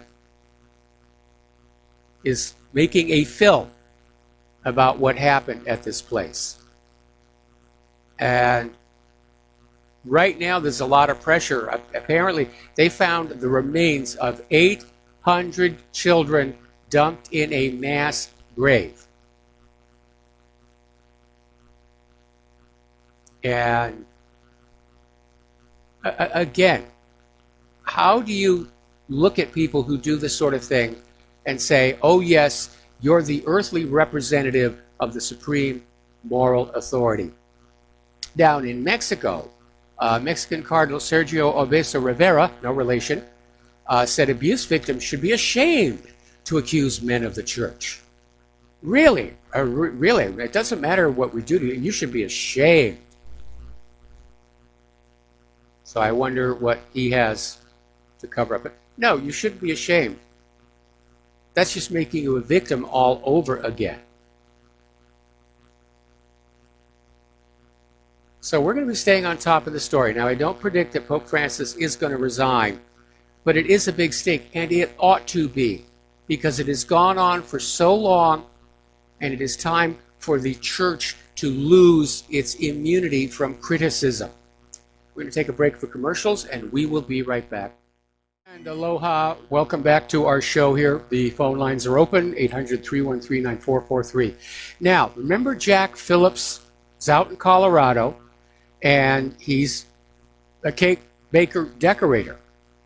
And he refused to do a cake decorating job promoting a same-sex wedding ceremony. The couple sued. The Colorado Civil Rights Commission got involved, and this thing went all the way to the United States Supreme Court, which said that yes, businesses still have a right to refuse to do business with people. And you know, Jack Phillips just said he didn't want to use his creativity and time to promote something he finds morally objectionable.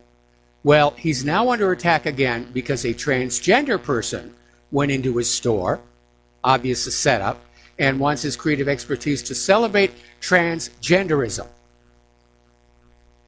which I don't even know how you make the cake. You know, half and half? What's going to be next? Pedophilia?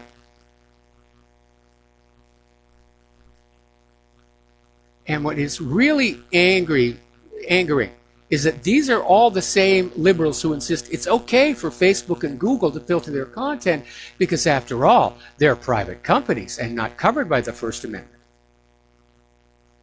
It's one of the problems with liberalism. They don't really have a consistent, coherent policy or agenda. It's just, I want what I want when I want it, and that's a natural law.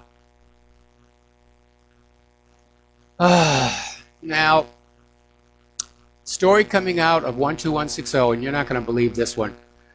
There's a new safe sex guide for the LGBTQIA community, which refers to the opening on the front of the woman as a front hole, because that's not going to upset the transgenders. So the medically correct terminology has now been declared unusable because it might upset somebody. It might upset somebody in the world. And they're very selective on who they're upsetting. Okay, over in Atlanta, at the neighborhood charter school, their principal, Laura Zelsky, has decided students will no longer recite the Pledge of Allegiance during the school's morning meeting agenda. which she described to parents as an effort to begin our day as a fully inclusive and connected community. And so what this principal is doing is a bunch of teachers and a bunch of students are going to write their own oath to global society. Needless to say, the parents are very, very upset about that. More of this globalism thing here. Now, here's another one. This will probably go to the Supreme Court at one point, but apparently there's a new Florida law, "In God We Trust," must be placed in all public schools. Clearly a First Amendment violation here. But here's another example of where's your concern about offending people now, because not everybody who goes to those schools are Christians. In fact, more and more of them, especially with the refugees and the immigration, they're of other religions. Nobody seems to be concerned that they might be offended by a Christian symbol.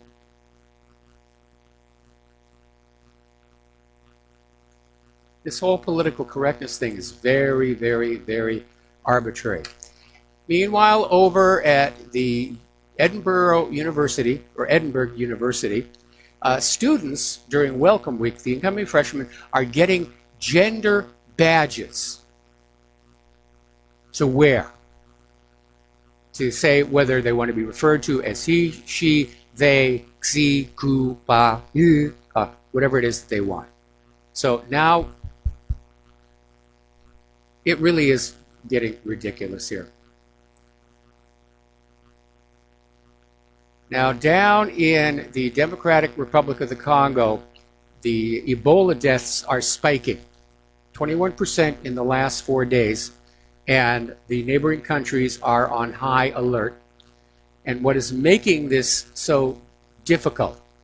First of all, the World Health Organization last Friday said the virus has spread to an area of, quote, high security risk, end quote, meaning a population center, and that because of the ongoing local conflicts where people are moving around a lot, it makes tracking infected people very, very difficult. So this one could turn out to be very, very nasty indeed. Story out of the Daily Mail. And it's basically talking about how more and more synthetic chemicals are being used in what passes for food. And apparently some consumer groups actually tested ice cream for the traditional contents of ice cream, like vanilla, cream, sugar, and egg yolks. And they found 5 brands, one of which even claimed it was classic vanilla ice cream, that didn't have any of those. It was all synthetic chemicals. All right, we're going to be right back. We've got a caller waiting on the line.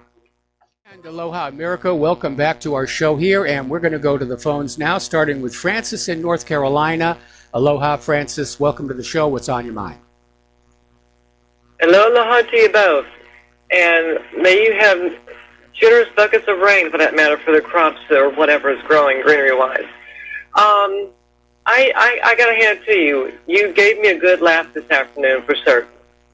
I was like, of all the silly things I could ever hear, and you made a big one today. So, in case you're wondering what I'm talking about, how the outer expression of a genitalia is supposed to look or not look, or how it's supposed to be labeled, dare I say, according to supposedly transgender or transsexual people are concerned.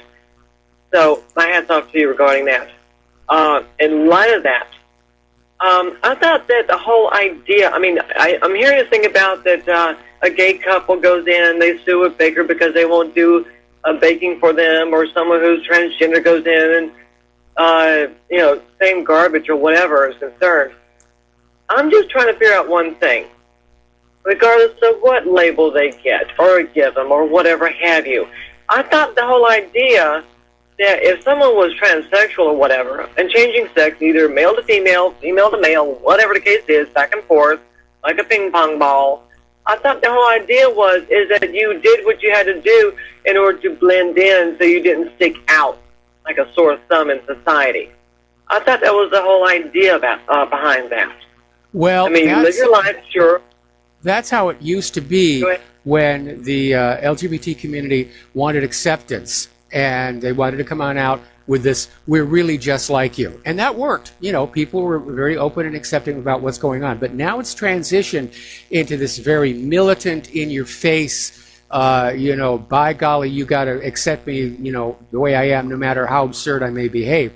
And see, to me, if I walked into a bakery and I wanted a custom cake and the baker said, I really don't feel comfortable doing that, I'd say, okay, do you know somebody who would? And I would just take my business over to them. But when we hear that yet again, this transgender has gone into this same guy's place of business, you know, he's obviously under attack. And that kind of militant LGBTQ, I think, is going to backfire on them. That's just ill-mannered, but by the same token, that would be the same thing as saying, well, regardless of what the religious background of the baker is, the cook is, say a Buddhist were to go in there and request a cake to be done for them, or even better yet, a Satanist were to go in and say, I want a cake to be done. What's the baker going to do? Refuse them? Be sued by them? I mean, even a Buddhist has higher standards than that.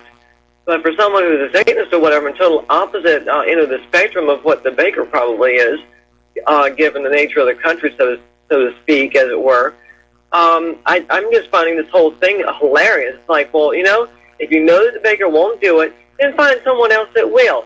It's not like you don't have access to an internet. It's not like you don't have access to a local phone book. Yep. You know, and look up somebody. So stop showing your in public and basically showing your ignorance. If you're supposed to be so highly intelligent for someone who's changing sex, then start behaving like that. Okay, enough out of me. Later. All right, later. I mean, you know, I've seen a lot of places, small businesses, where right there on the wall, there's a framed sign that says, we reserve the right to refuse service to anyone. And apparently the Supreme Court agreed, saying that this baker didn't have to make this cake because of his beliefs. But now they're back at him again. All right, let's see. Another caller on the line, Mike in Long Island. Aloha. Welcome to the show. What's on your mind? Hey, Mike. I have to thank you for what you do. You're incredible. What really happened is incredible. RBN is incredible. It's just I'm speechless with this whole thing. How far we've fallen is just it's remarkable. I don't know where to begin. It's so sad that you can't even be proud to be an American. I guess I don't even know where to begin. It's getting hard. Well, the fabric of our society is coming apart. Whether it's political correctness or too much victimology, or we're all being drugged into borderline insanity. But something has gone horribly wrong with this country. There's absolutely no question about it. When I was a kid, people didn't behave this way. I know. I'm a little younger than you, and I agree. It's just what happened.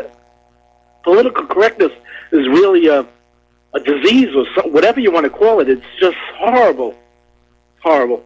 Well, it's an attempt to trick us into self-censorship because the ultimate goal here from the liberals and the corporate media is to go back to a world where they will tell us what they want us to think and we will keep our mouths shut.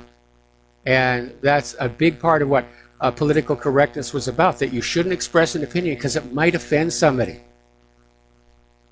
Right, and it's Republican or Democrat or whatever.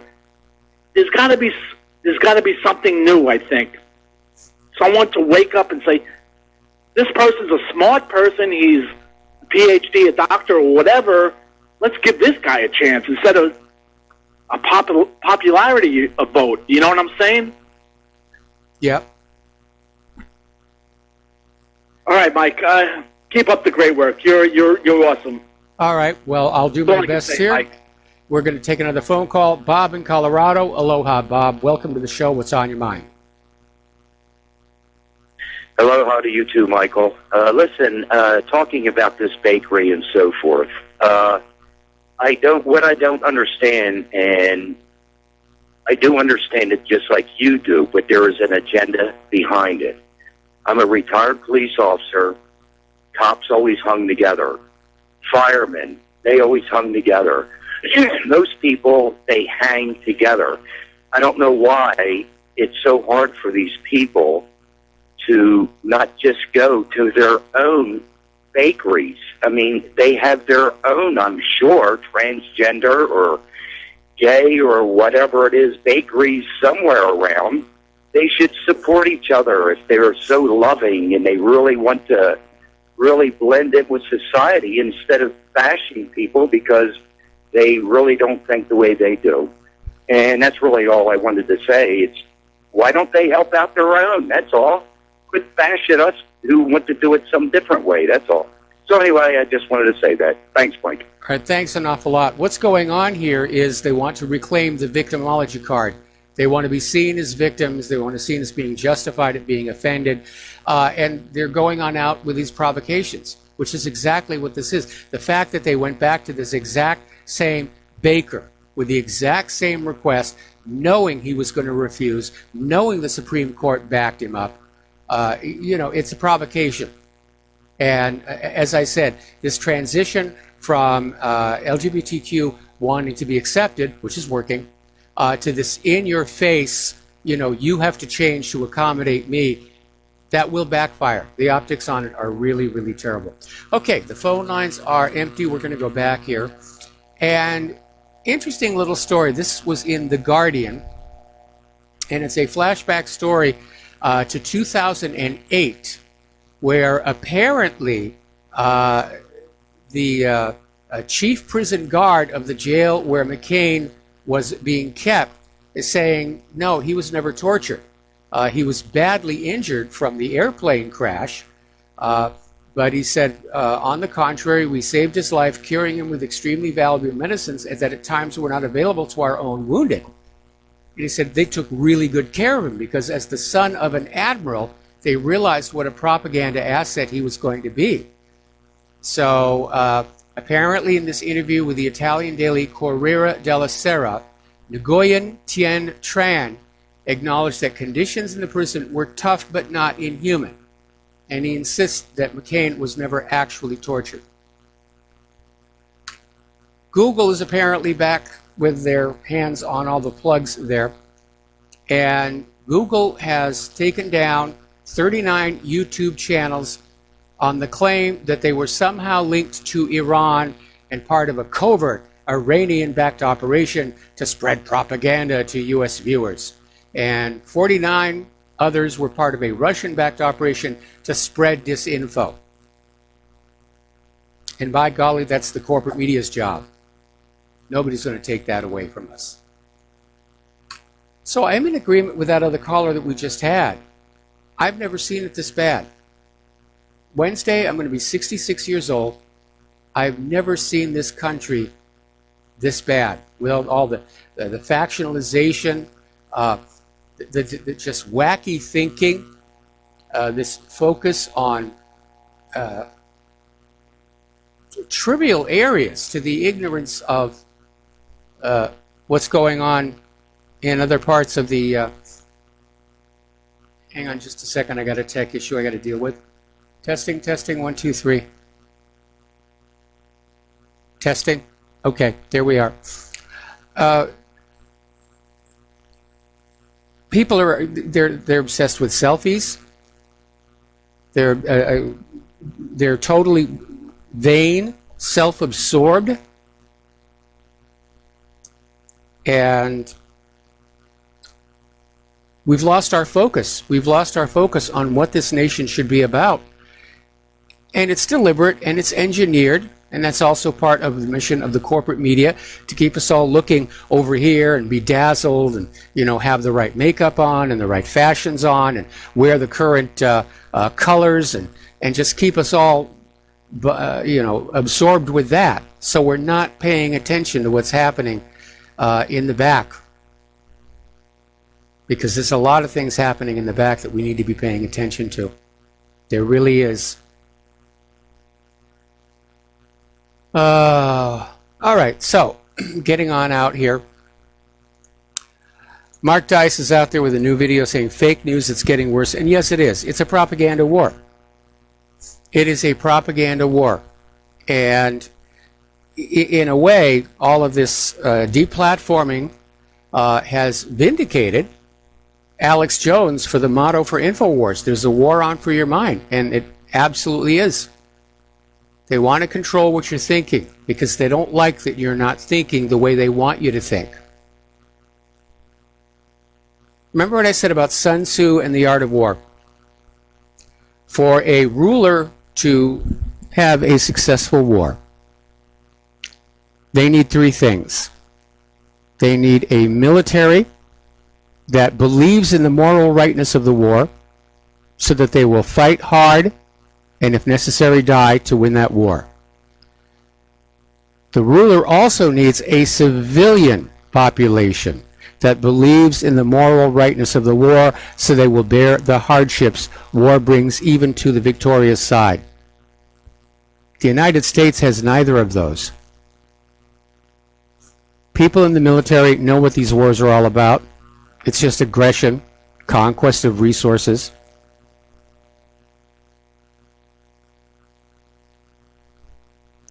Okay, let's try this. Yeah, apparently my YouTube feed is... okay, we'll do this better. Part of what I'm going to do the end of the week when Claire and I are taking time off is I'm going to come in here and just reorganize this entire audio setup because it's overdue. So where was I? We were talking about going to war with a population that doubts the war is noble or legitimate, going to war with a military that doesn't believe in its necessity. And I think that's where we are, and it's one of the many reasons why I keep saying, I don't think the United States can win this war. I mean, they've invested huge amounts of money in these high-tech whiz-bang weapons, most of which don't seem to work very well, and they're all very expensive to own and very expensive to maintain. And wars are ultimately about money. The side that runs out of wealth first is the side that loses. This is a big mistake, getting into this war. All right, let's take a phone call. Ryan in Cleveland, aloha. Welcome to the show. What's on your mind? On the 15th, I got two things. This is one, I'm just going to tell you what I've been doing, which nobody's been able to recant or deny, or they've just been stunned, which is I talked to some liberal people I know, I'll say, is I asked them, I go, how many times has Trump run for office? And all of them say once. I said, well, listen to this in the newspaper about racial division. It says, though Trump has been long unpopular with the black voters.